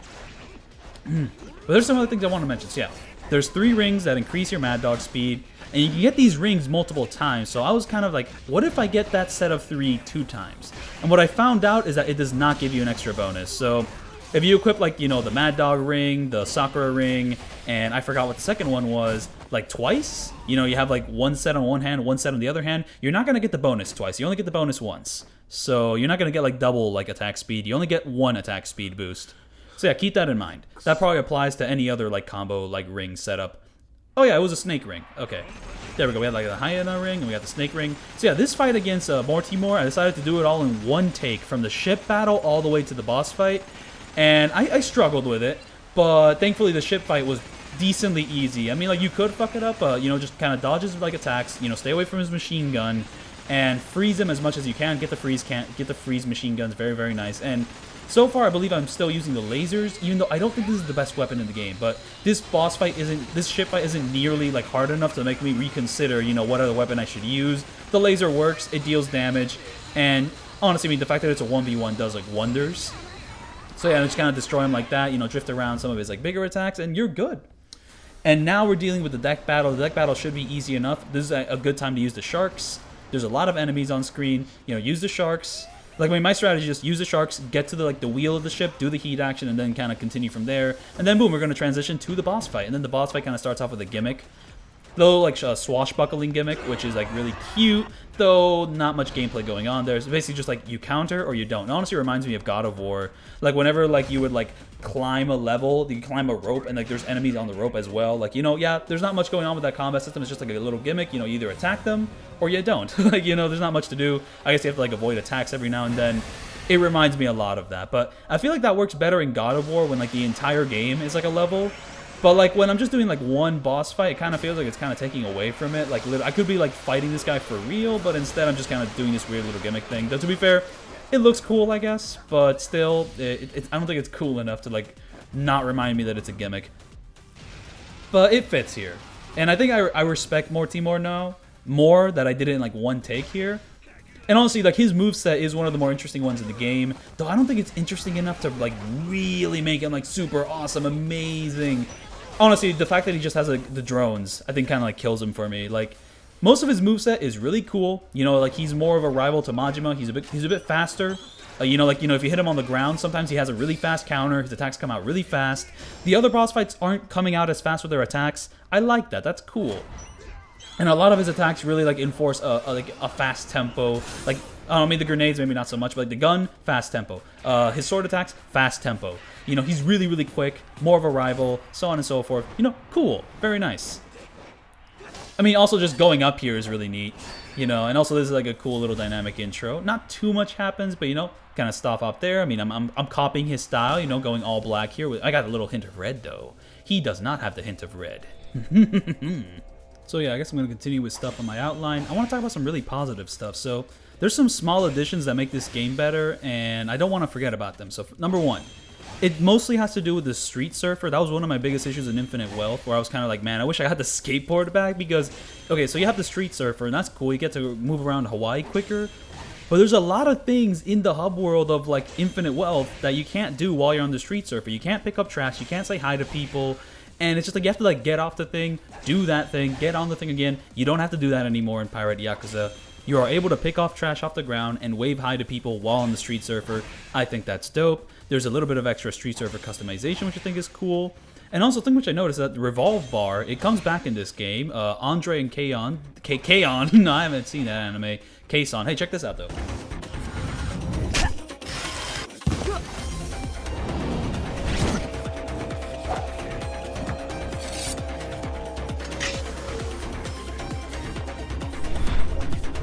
Not much of a music sync there, but I do like how most of the time when I go down here, like the guy talking like kind of starts when he starts going down the ground. And I want to start off like that first part of the fight with this heat action. Sometimes in the first part of the fight, he has the drones out, and thankfully you can still do that heat action. It's just that like right after doing the heat action, you kind of have to dodge and run away from the drones. I guess I gotta applaud the game that the drones don't instantly kill you once you're done with the heat action. And then after that, I kind of like want to bait out his reversal attack when he's on the ground. Sometimes he'll do it, sometimes he won't. Typically, when he's like rolling away, after like, you know, getting the heat action done on him and you try to hit him, he'll do the reversal. If he stays like planted on the ground, like he's kind of like, fuck, I'm tired, I don't want to do this anymore, like he won't do the reversal nearly as quickly. So that's just something to keep in mind. And then the rest of the fight, you kind of have to play him a little bit carefully. He has like weird delays with some of his attacks. Like I think there's like one white flashing attack where he'll do it once, and then like the second hit of it, he'll delay it really long in a way you don't expect. And I've had this weird issue with this game where the second hit of like my mortal reversal with the dual swords just sometimes doesn't come out.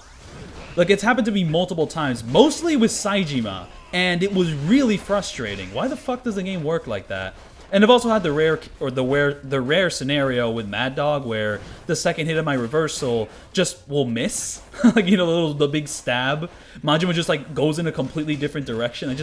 I don't know why that happens. It's just so fucking weird. And also, I guess a neat thing to mention about this game is that it feels harder to like hit the mortal reversal dodges, and I don't really think this is a bad thing. I think this is actually a pretty cool thing. Because, like, I mean, in Lost Judgment, you just kind of spam the dodge button and you basically, like, get it, like, instantly. While in this game, it feels like you have to, like, time it more precisely. I think this is a good change. Good job, Pirate Yakuza. I like that. But yeah, to get back to the positives, so yeah. Revolve Bar is now just a seamless area in the open world. I remember, like, in Infinite Wealth, you had to, like, click on the building, and you had to, like, go through this little loading screen in order to enter the place. You don't have to do that anymore. And one reason why I think this is really cool is because there was, like, this optional area in Revolve Bar where you could like go upstairs and like meet this little bird or something. There's like a little table, like a little like outdoor roofish area of some sort.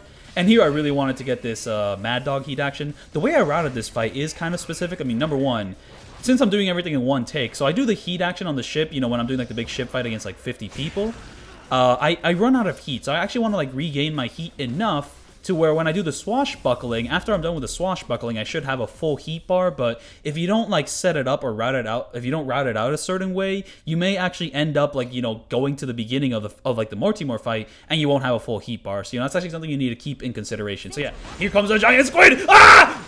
So now I'm fighting the giant squid boss fight, and I believe I am the first person to officially say, hey, I know damage the giant squid. And I also will be the first person to say, this is not a very hard fight. And I'm kind of glad about that. I mean, it was kind of difficult.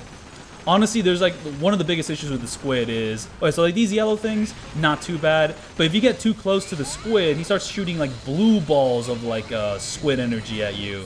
And that shit is really annoying to deal with. Honestly, like, I guess I'm kind of like staying to the side there and like using my lasers in a way where like I get rid of his tentacles like really quickly and then just kind of hoping for the best. The biggest difficulties of this fight are in the very beginning. Once you're past this phase and you just, as long as you stay aggressive and like just like take out the tentacles as fast as possible, you should be fine. But like the first phase, you know, you just have to like, you know, really get past it. Once you're done, you should be done with the rest of the fight. And you know, I don't know if lasers might be the best thing for this guy, but the very next ship encounter, which will be coming after this, is the one that kind of like made me like reconsider my entire setup. Well, the Squid, not so much. He's not too bad, but he can kind of throw you off guard. It's mostly like the blue attacks and also like the tentacle attacks if you're too close to the tentacles if you don't kill them fast enough. But for the most part, not too hard. So yeah, no, Revolve being just a seamless area, I really like that. And also being able to ride the Street Surfer during combat to get away, I think that's really cool. I mean, mind you, I don't know how you could do that in Infinite Wealth as a turn-based game, but now that it's not a turn-based game, if you enter a combat scenario and you're like riding the Street Surfer, you can just continue riding the Street Surfer to pretty much leave. So, you know, that's cute. I like that. However, if an enemy kicks you off the Street Surfer during combat, you cannot get on it again. But, you know, you can leave if you're still riding it. So that makes it decently easy to get away from combat encounters. Though I will say, with some of the... Oh my goodness, this... So here we go. I have my strats for this, like, written somewhere else. Because this fight was miserable to, like, route and deal with and, like, pretty much figure out. So, yeah, you have to go in this direction. You have to kind of dodge those two ships. And then you, like, shoot them with the big energy balls. The energy balls is the best, like, cannon in the game. Its range is much better than the lasers. And I swear, like, it's just much more useful. Like, you need range in this fight, especially against the Queen. Use, like, use a little smoke bomb here to kind of, like, shoot 3 shots. Once I do 3 shots, I gotta get back on the ship because the fireballs are coming. The fireballs are coming. And, like, the way I dodge the fireballs is by doing this little drift in the beginning. Once we deal with the fucking Titanic, like 1v1, the way we deal with the fireballs is way different. So yeah, I have 2 ways I approach this ship here. If like the ship doesn't like, you know, hone into my direction too much, I'll just kind of like drift around it, just kind of do this thing here, get rid of it. But if it drifts too much in my direction, I actually activate this smoke phase way earlier. The smoke phase here, it's really, the properties of like, you know, popping a smoke is really fucking weird. Because it's not exactly invincibility. If an enemy decides to attack you and you have smoke on, it won't like, you know, negate the damage. You'll just take reduced damage. And honestly, I don't know if like how much stealth the smoke gives you, because like sometimes the enemies kind of respect it, you know, like, oh yeah, I'm not gonna attack you while you have smoke. But sometimes the enemies are like, nah, I'm gonna attack you anyways. Like, it gives you a little bit of safety, so you have to like use it in very specific niche scenarios, because if you don't, you're still gonna get fucked. And now we're dealing with the Queen proper. We have to keep big distance from her, and that's where the energy ball cannons really comes in place. I experimented with like basically every cannon in the game, and this is by far the best one. And I guess I can confidently say I am the first person to like no damage the Wicked Witch of the fucking sea over here. Which, man, I mean, there's a lot of things I gotta mention with this game, but fuck, there's some other things I need to mention which I haven't gotten to yet. I gotta get through my outline really quickly. So I hope that most of what I'm saying here is self-explanatory, but it's not. So the Mortars, like, they tend to come... I don't know how to pronounce that word. They tend to come out after she's done, like, 3 or 4 attacks or 5 attacks. But they'll always come out when she does that one attack where, like, you know, she does the fire thing, but she also, like, hones in on your position. She tries to, like, tackle you. Whenever she does that, she's definitely going to do, like, the bombs right after. But in more niche scenarios like this one, after she does, like, maybe, like, 4 or 5 attacks, she'll do these bombs. And what I like to do is stay perfectly still.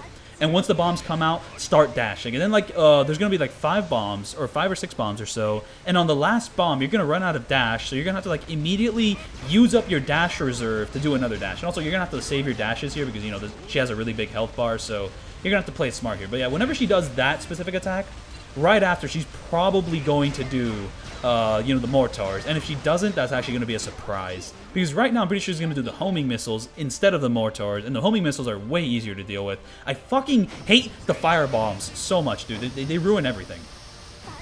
But besides that, the rest of this fight's like...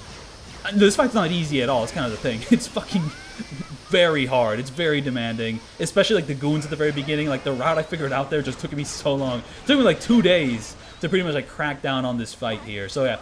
This is like the first time in the entire game where like a main story ship fight really challenges you and forces you to come up with like a strategy. And I guess I am the first person to come up with the strategy. So yeah, we pretty much figured out these balls, fuck yeah. The laser, not so much. The laser don't got range like this. And then I'm just kind of popping out a little like rocket launcher there, boom, bam, pow. So yeah, I mean, I'm happy that like I'm the one who did it, but wow, it was miserable. It was miserable to figure this fucking fight out. But I guess I felt more of a sense of accomplishment doing this than, like, I don't know, the final boss. Because the final boss, people have already done it. And the final boss in this game is also kind of lame. We're going to get to that. I'm not going to include the Pirate Showdown here because that'll be part of the long battle video. It is basically a long battle. And here we have Shigaki just kind of pulling like a pseudo Shishido here. A little bit of a last minute betrayal, kind of shaking up the power dynamics going on here. But then he's our friend right after. And because we have partners and this is Pirate Yakuza, my partners basically play the game for me and just annihilate this fight. I'm trying to do at least like one juggle on Shigaki here. And I do end up doing one. But then, like, my partners quickly get involved and just, like, annihilate him. But there's one of these enemies, one of, like, the basic enemies in this, like, encounter is really, really annoying. He has, like, basically, like, the same moveset as, like, Tamashiro, like, second phase final Tamashiro in Yakuza 3. That moveset in Dragon Engine is miserable. There's gotta be a video about ranking the worst, like, reused movesets in the franchise because Rikia is gonna be in the top 5. I fucking hate Rikia so much. And he's, like, in every single bounty mission. Like, there's like 86 bounties in this game, like 30 of them are probably like Rikia. Check this out though.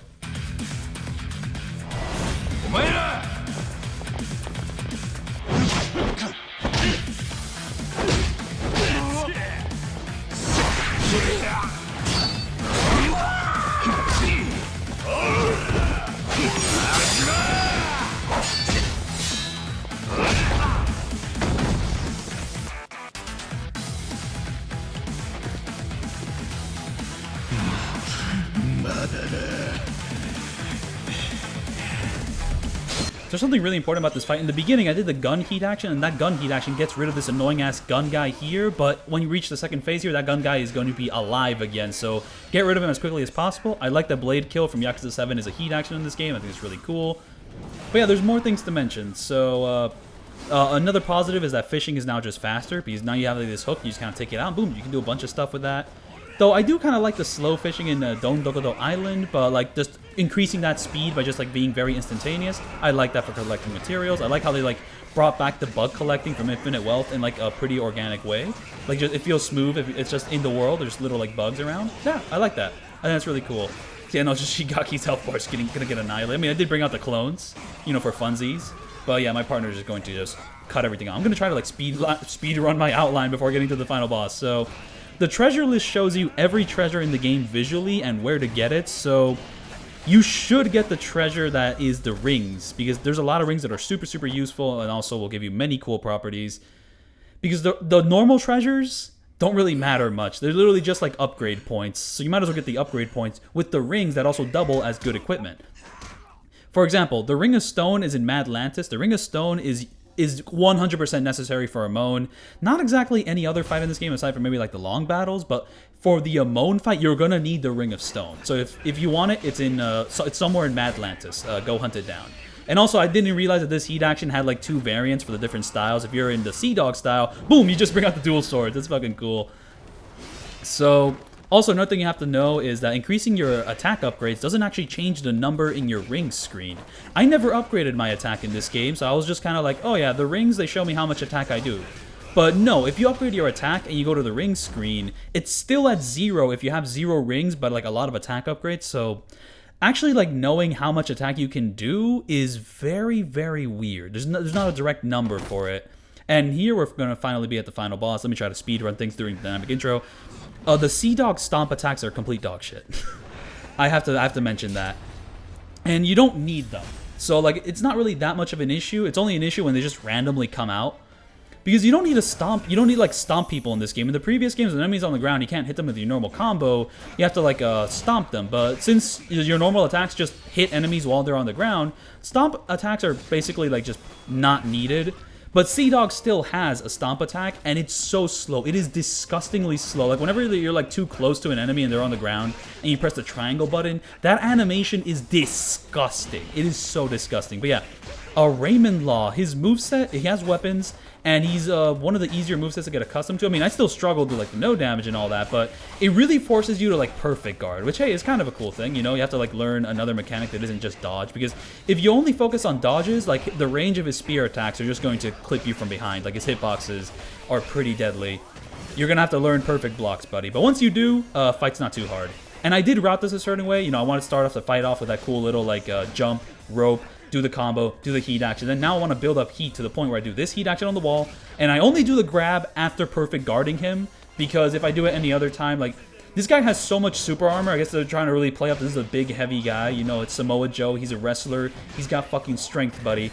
You know, like, you're not just gonna hit. He's not gonna react to your hits, right? They really wanted to play that up because, like, after like every attack, he has a lot of super armor. You can take advantage of that, but if you try to grab him while he has super armor, you're gonna see a really absurd animation where your fist, your grab is just literally going through his body. He's not doing anything, but you just can't grab because he's still in super armor state. So instead of doing grabs during that period, do something else. So he has multiple attacks. This attack, always do Sea Dog, because like his full combo will always juggle him. It's very cute. Whenever he does like a white flash attack, you know, boom, this is your time to, you know, do a big juggle. And here I'm doing an instant transition. Check this out.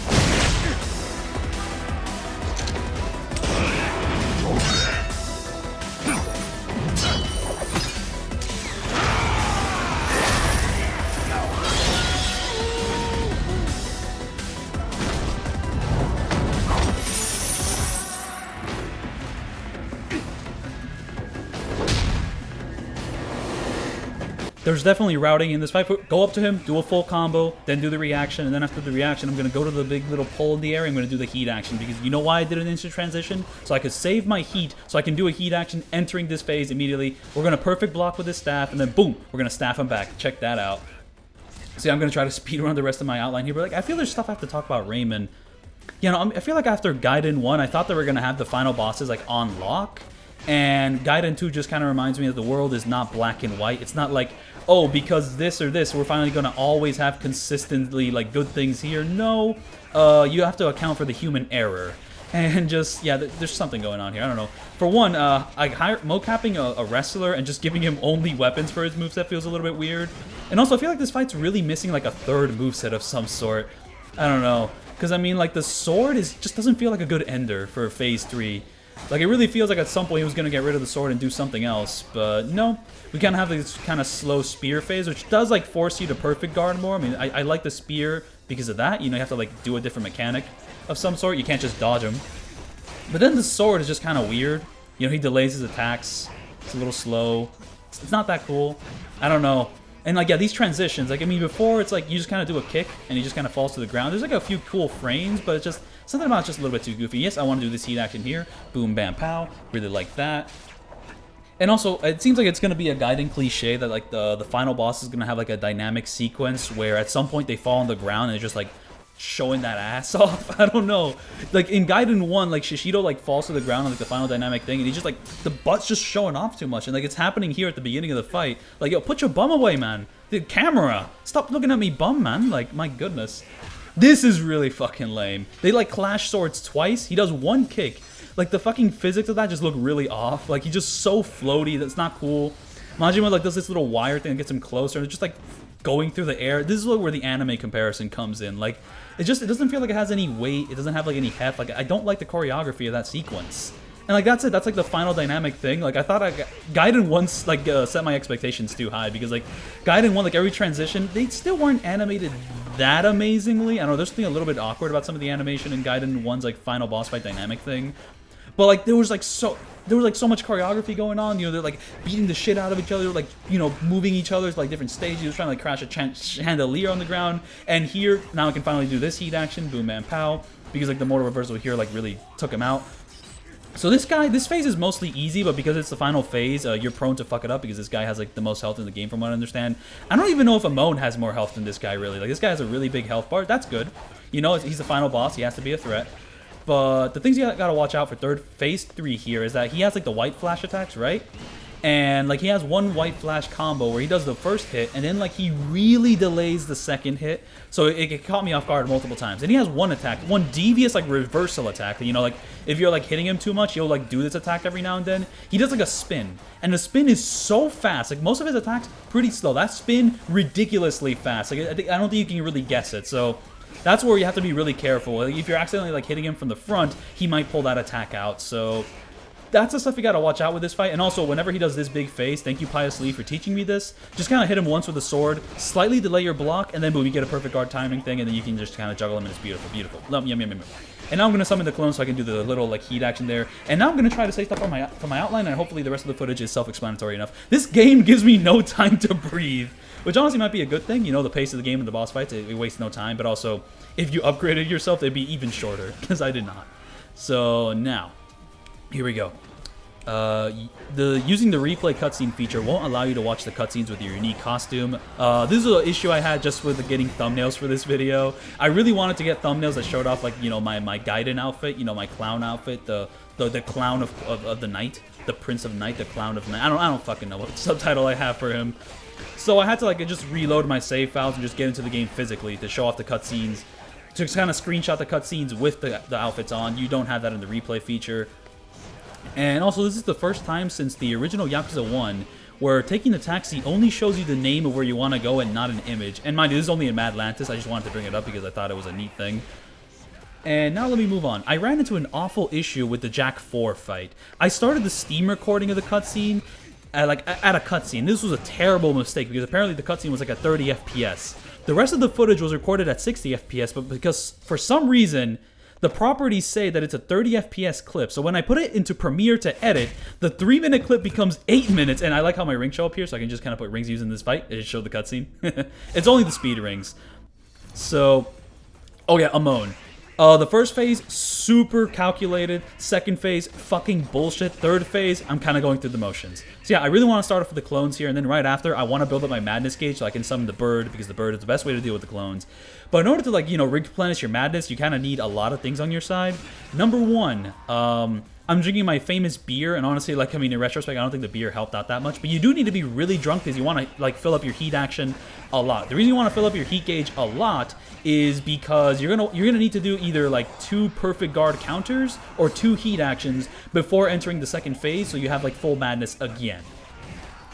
So yeah, right now my madness is right there, but once I do like a perfect guard counter or a heat action, the madness will build again. And I guess this kind of reminds me, taunts do jack shit in this game. Who tested this? Why do taunts do nothing? Yeah, so here, once I get my heat bar up, I'm going to block until he either does like a perfect white guard counter, so I can kind of counter that, do like a perfect reversal, or if he does that bullshit where he just kind of jumps away and, like, you know, does a little like Kenzin attack or something. Whenever he does that, he's wasting my fucking time. Because I've had situations where he will do that like 5 times in a row. I'm like, dude, stop wasting my fucking time. So instead, I came up with a strat of just running up to him and doing a heat action instead, because, brother, you are not going to waste my fucking time. Your clone face fucking sucks. And it reminds me of Birth by Sleep, Kingdom Hearts, like, mysterious figure, like, secret boss fight, because he just fucking, like, sends 7 people to, like, just annihilate you. Like, what the fuck? And there I kind of fucked up. Sea-Dog has a really weird-ass like block counter, which has slightly different timing than like the perfect counter there. You have to do it like quicker. So yeah, I kind of fucked it up there, and I did that timing instead. And here's what I don't like about the perfect guard timings. So, you know, you can block the white attacks perfectly, and he'll, like, you know, get bounced off, and you can do a perfect guard reversal. But if you perfectly guard some other attacks he does, he also, like, bounces off your attack, except you can't do the perfect guard reversal because it's not a white flashing attack. Ah! Dude, I hate it so much. Like, it's like, it feels like they didn't think it through, like the mechanic.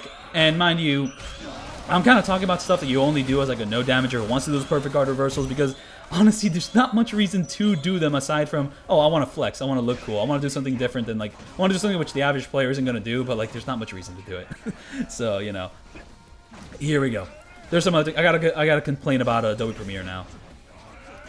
Oh, actually, let me talk about how to deal with the clones. So, You're gonna be spamming knives, and every now and then you can, like, use the rope with Sea-Dog, and, you know, kind of press triangle to kind of cut through them. That tends to deal, like, decent damage. And honestly, with the bird, it's a fucking casino. It's a casino. You're fucking gambling. You're playing pachinko, buddy. You thought Yakuza got rid of pachinko? No, pachinko's here for you. So I don't know what the fucking properties of the bird are. I feel it's completely random. I've had situations where the bird kills nobody. I've had situations where the bird kills everyone except one guy, and it was beautiful, and then I fuck up the no damage, and I feel really bad about it. Like, it took me 4 days to get this fight down pat because of the clones. And also, I learned about the bird because of the other no damages. They use the bird. But the other no damage, I gotta call them out. Most no damage, Amon no damage videos I've seen, they have their attack upgraded really, really high, because I see them use the bird. The bird kills everyone with like 2 hits. That's not what happens if you don't have your attack upgraded. So I'm calling you out, whoever did that. But you could get really lucky situations where the bird just sends everyone down and you don't have any attack upgrades, and it could kill everyone if you get really, really lucky. Or maybe there's like some sort of like positioning tech that I don't know about yet that, like, you know, will do it consistently. But it's fucking... It sucks! It sucks! Yeah, like, this fight is mostly like really easy aside from the clones. Like, honestly, I think I'm actually quite happy with this fight, aside from the clones. You know, he's like a decent challenge. You know, you have to like go back and forth with him, but like the clones just kind of ruin everything. So, you know, that's my take on it. After spending four days trying to no damage it. So, yeah, no. Let me get back to my complaints about the Jack 4 fight. So when I put it into Premiere, because it's a 30 FPS clip, and like my whole project is 60 FPS, the 3-minute clip I have of the Jack 4 no damage becomes 8 minutes, and the audio is desynced, and the footage runs like dog ass. You know, like, I'm pissed, and I think I have to redo the whole fight, but I came up with an idea which didn't make me do that. What if I transport the clip to my Mac and trim the beginning section with the 30 FPS cutscene out of the clip? And the reason I did it on my Mac was because QuickTime can trim, while on Windows they don't really have a good trimming program aside from maybe like VLC, and honestly, if I have to use VLC to trim, I feel like it's a little bit overboard. I don't know. So yeah, believe my shock when I found out that trimming out that cutscene section actually fixed the clip. The clip was now in 60 FPS, so I mean, my only real like thing there is Adobe. I hate you! So that's about it. So now, the same shit happened to me with blonde guy, Mortimer, except the frame rate was like 53 FPS, and like that sort of frame rate like fluctuation was enough to pretty much fuck it up in Premiere, so I had to do the same thing, kind of edit the beginning. You just only get the 60 FPS parts in the clip, and that fixed it. So there was a fix, but also like just that issue coming up at all. Not sure if I should blame it on the game or Steam. I'm gonna blame Adobe. Fuck you, Adobe. All right. And fuck this rocket launcher attack. Holy shit. So, you know, spider sense in this game is so inconsistent. It's a great idea. I love the spider sense in theory, but like the further you get into the game, it stops fucking working. So, like, in this specific phase, you don't dodge when the game tells you to. You have to like dodge like when it reaches the red, you have to like jump away in a very specific way, or the rocket launcher is gonna hit you with its fucking area of effect damage. It sucks ass. And in the game, like, you know, normal, like the spider sense just is not built like well enough to like sustain the the gun bullshit the game starts throwing at you. Like, I like the fact that there's a visual indicator when a gun guy is going to shoot you, because a lot of the time those gun guys are just going to shoot you off screen in the older games, and like the little gun noise that happens isn't really good enough. So I like this, but now that they've increased like the amount of gun enemies here, I've had many situations where a gun enemy will just shoot me straight in the face, and he's like right in front of my face, and the indicator won't pop up.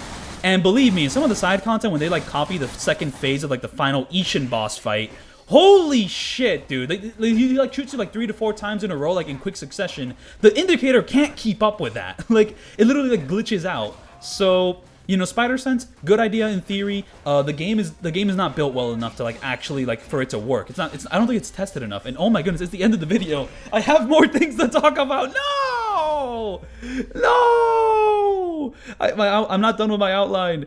So anyways, you only have to do the Coliseum to reach Amon. Oh, I already mentioned that. Nishida's voice actor also did Kanai in Yakuza 5, and in this game uses Kanai's moveset. I actually did not know that. But now I do, so I guess that's kind of a neat thing. That's a neat cutscene use. But like, oh, there were so many things I wanted to mention about this game, I didn't mention them yet. Oh!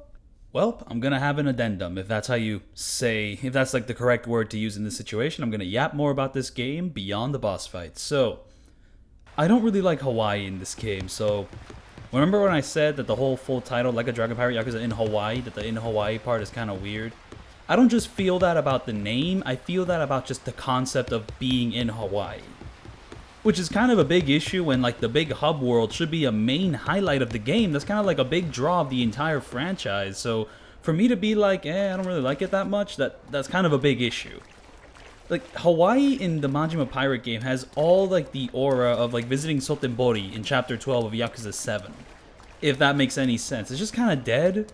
I mean, yeah, there's like side content, you know, you got your bounties, you got your sub-stories, but like there's just something unappealing about being here as Majima in this pirate game. It kind of makes me like a bit of a radical, because it's kind of like all the important stuff is happening like in the small hallway areas, you know, like Rich Island, Madlantis. Like, so much of this game like just revolves around Madlantis and Nele Island, and just like, I don't know, maybe I'm a little crazy or something, but what if they just didn't include Hawaii and spent that time instead just making new, smaller hubs?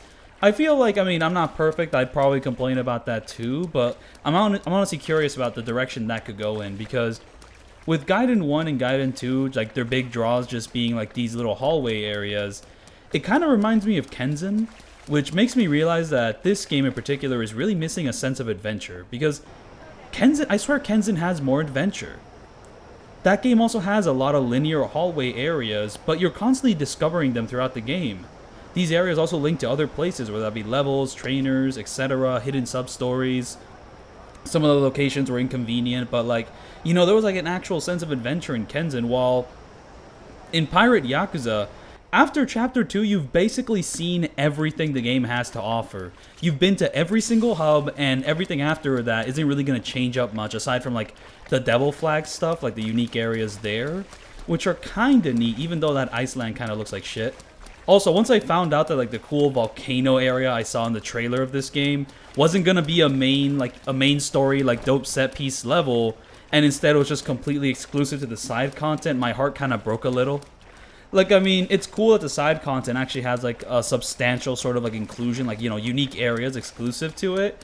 But also, like, the story just doesn't have a cool volcano level. It just has, you know, it has a level in Atlantis. Then it's got, like, the Tucker adventure. Then it's got, like, a key side quest level. And then everything else is, like, we got the Queen's ship. Okay, that's kind of something. And then the rest of it's just in Atlantis again. What are we doing here, man?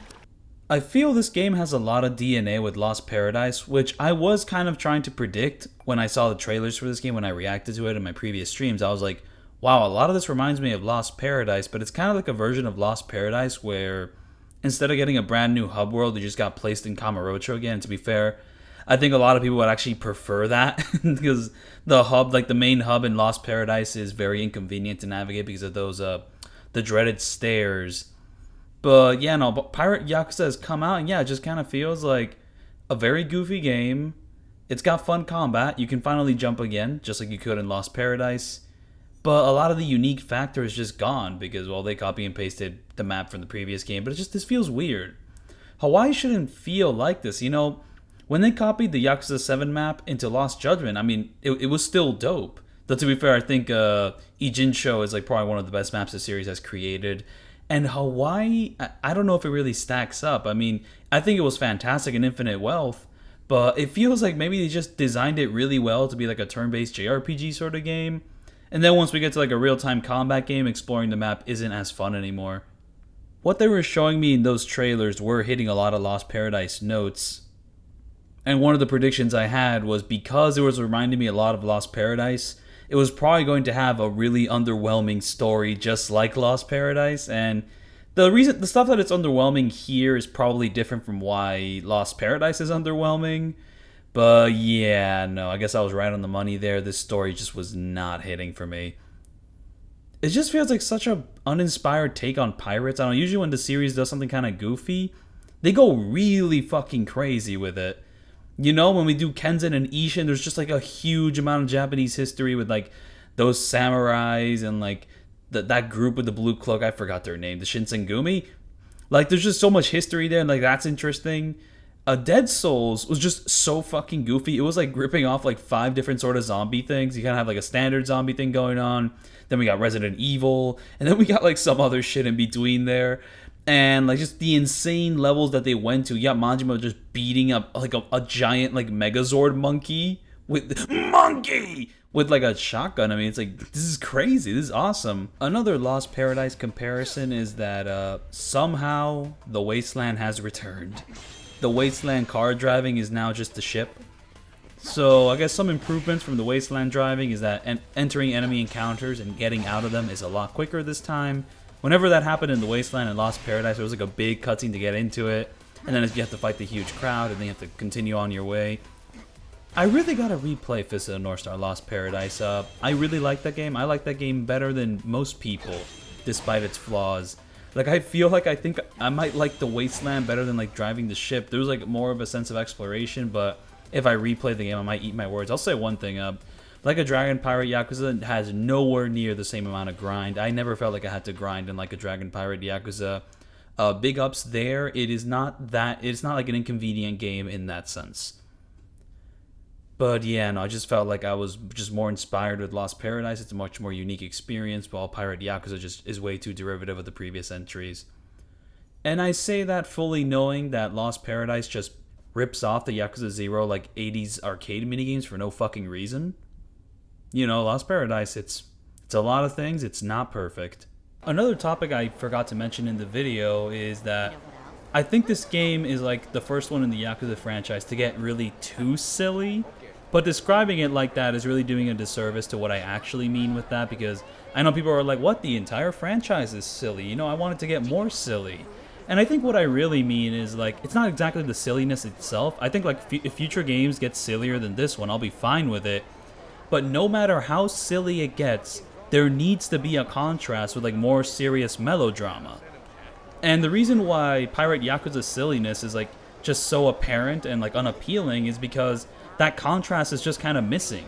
That whenever like the more serious melodrama props up in this game, it's like too little too late, or just not very compelling. I think the first chapter does a nice job kind of setting up what a pirate Majima game would be. It puts interesting questions, you know, like, you know, what regrets does Majima have in his past? You know, this kid's got dreams of seeing the world. Jason has issues with like alcohol, so on and so forth. Pirates are scummy pieces of shit, you know, like they threaten to like assault that girl. Like, all right, this is interesting. Let's see let's see Yakuza's spin on the pirate story. And also there was really interesting like concepts, or like just like storytelling techniques in the first chapter. You kind of have Majima as a narrator. That's how the game kind of starts off there. And you have like that weird fourth wall break where like the whole like the lights just kind of like black out, and like Majima just kind of comes in and says, I really didn't want to deal with the language barrier of this game. I thought that was going to be like consistent throughout most of the game, but no. And honestly, that's a great way of describing chapter 1. A lot of the promises made here and like a lot of the build up just ends up not really meaning much in the later chapters of the game. You know, chapter 1 promises like, you know, interesting melodrama, some cool character interactions, an interesting take on pirating, and then the rest of the game really doesn't deliver on that. I mean, chapter 2 is mostly side content, and most of the characters you meet are at most just a really cool design, which I do have to say, a lot of the characters here have really great designs. That's like the best thing about them. I really like the designs. I mean, hell, even Masaru, like that guy, you know, he's purple. Fuck yeah, man, I like purple.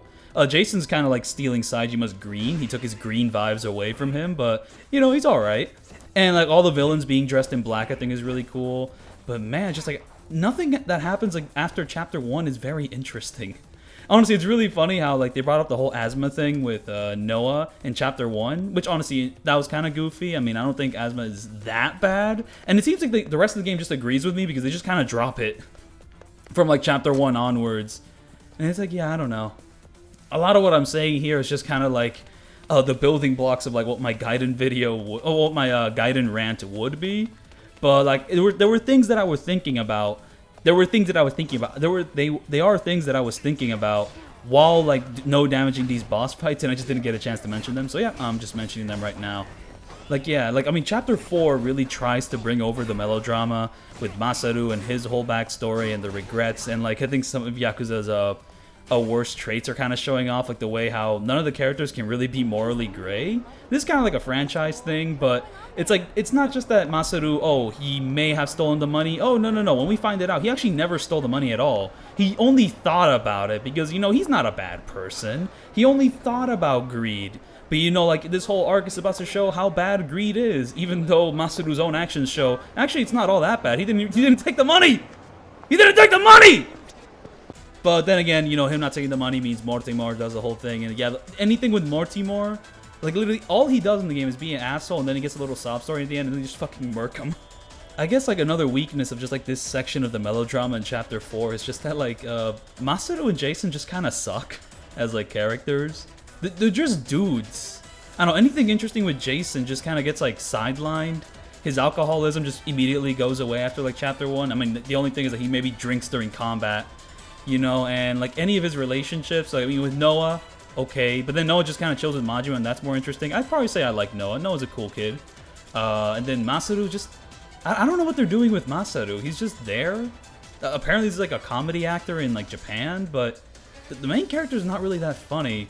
And like the humor he displays in like the Minato girls sub story, like that's the thing about the Minato girls. The individual sub-stories before, like, the big blowout were actually pretty good. They had, like, funny gags, you know, like, they were cool. You know, they got hired to do funny stuff. I like that. And then you get to, like, the big blowout thing, which I could have sworn in the trailers, like, fooled me into thinking it was going to be something a lot more substantial, like a restaurant management minigame. Like, I don't know.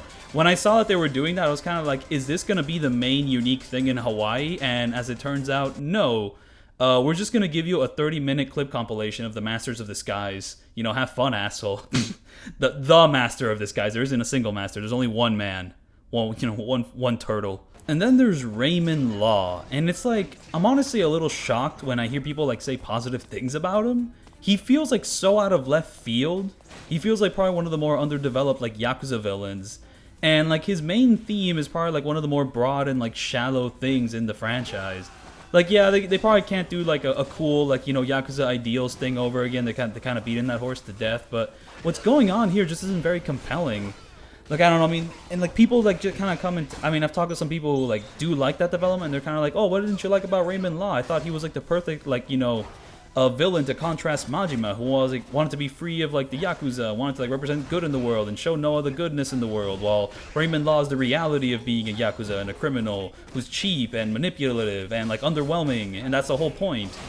And also, you know, why don't you like the story about Majima helping out Noah, who's like an analog to how Majima was in Yakuza 0. You know, he had no freedom. He was trapped like a bird in a cage, just like Noah is on the island. And Majima, even though he has amnesia, feels that connection and helps him out. It's like, I don't know, man. I don't know why I didn't like it. This game did something to make that story not compelling to me. Like, it's probably multiple things, but I'm gonna have to be honest, I don't know how to elaborate on it. Because, like, I mean, I was just watching it, and I was like, I didn't fuck with this. And then, like, suddenly, when people explain to me, oh, why didn't you like it? Here's everything about it. I feel like I got gaslit or something. I don't know. It's weird, man. It's weird. Like, I don't know, Raymond Law has all... Like, you know what Raymond Law feels like to me? It feels like if I'm playing Yakuza 2 and I reach the final chapter, and then suddenly, like, Sengoku, like, takes his shirt off and beats Kiryu in, like, one punch, and he's like, dude, I'm so fucking strong, man.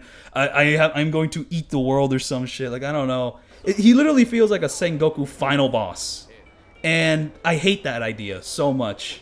I don't think they should have made a story that would have, like, made him being a final boss make sense.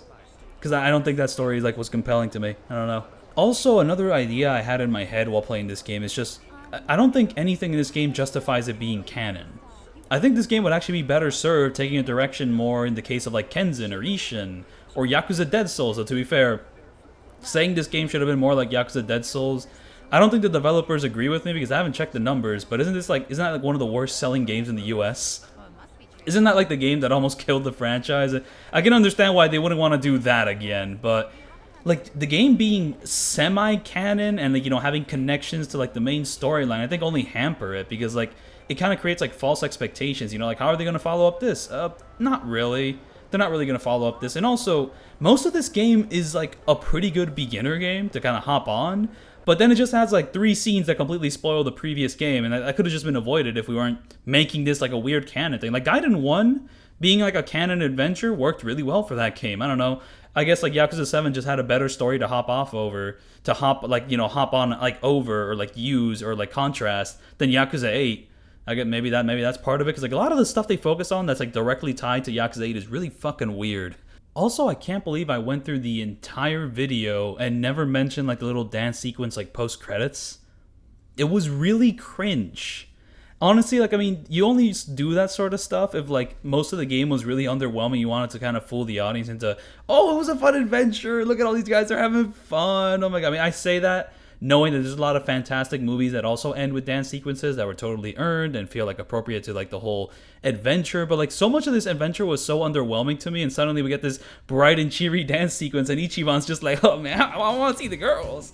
Like, what the fuck happened with Sayako? What was the whole point of dicking around in that and, like, infinite wealth, I don't know, dude. It didn't land for me. If it was maybe like in a story I fucked with more, I probably would have been like, oh, that dance scene is cute. But right now, it just kind of feels like false advertising. Also, I'm a bit surprised that people, like, you know, responded really well to, like, that big emotional pull, like, after the credits with Majima in the black suit and Saejima, like, visiting Kiryu in the hospital. Because, I don't know, I feel like if before the game came out, it was spoiled that, like, Majima wanted to find the elixir of life to help out Kiryu with his cancer. Like, that probably sound really stupid. Which, I mean, like, the moment in practice is kind of nice, but also, once again, it kind of has like a similar problem to the little dance sequence. I don't think it was earned at all by the story I just played. I mean, I also feel that with like the big torture scene in Chapter 5, just kind of like, hey, you remember how Majima gets tortured in like his previous games? Yeah, we're doing that again. And it's like, everything that happened beforehand did not earn this moment at all. So, you know, it's like a neat moment in isolation about moving on and, you know, believing in dreams and all that, but I just don't think it was earned by the game at all. And also, this game just, it doesn't feel like Majima has to be the protagonist of this. I feel like they could have shoehorned in most of the other main cast into this and it would have worked just as well. Because like a lot of the main things that Majima does just isn't really important to this whole idea. Aside from, you know, Majima not having freedom before, now he has freedom now, but like, there's so many interesting questions about his past that just don't come up here. It's like, eh. I mean, another point is that this really shouldn't have been a sob story, which, you know, I agree. Like, I mean, you're not gonna outdo Yakuza 0 when it comes to creating kind of like a sob story Majima thing, but it still should be interesting. The dynamic should still be like something like, you know, engaging, not just like, oh yeah, here's a dude, here's a dude. I mean, like Rodriguez is kind of interesting, but most of the other people in this cast are just a dude or a gal. But Naomi, what was her whole thing with the queen? I mean, that's an interesting dynamic, and then the game does nothing with it. You know, like, you know, where are Naomi's lines? You know, like, what will she do? What won't she do? You know, like, what crooked things is she willing to do? What will, like, make her get away from the queen? But all it ends up in as practice is, like, you defeat the queen, then she just jumps ship and moves on. Like, what? What are we doing here, man? I guess there's, like, the emotional moment where, like, Jason gets stabbed and doesn't die. Like, that was such a dumb scene, too. Fucking, he's going into, like, full stabbing position to chase the child down. Like, what are we doing? Shigaki also just, he's a dude. He's just a fucking dude, man. It's just a story full of, like, dudes. Like, maybe too many fucking dudes. We need to, like, cut, like, the dudes in this game in, like, half. Combine, like, a third of them. And we'll probably have, like, a much stronger main cast. I don't know. My thoughts are very scattered and, like, gone with the wind. Like, I don't know, in a full Gaiden rant, they'd be much more concise, and I feel like I'm being too mean right now with my commentary right now.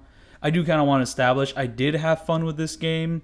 I do think the loop of going from the Ishin dungeons is kind of fun, because the combat is fun, you are good at handling crowds.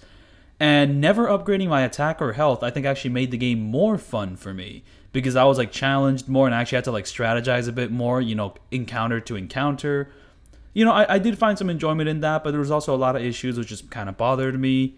A lot of these issues, maybe it's some of the same issues with some of the other games, but I do think there's something like uniquely iffy in this game specifically, and I think it's worth investigating.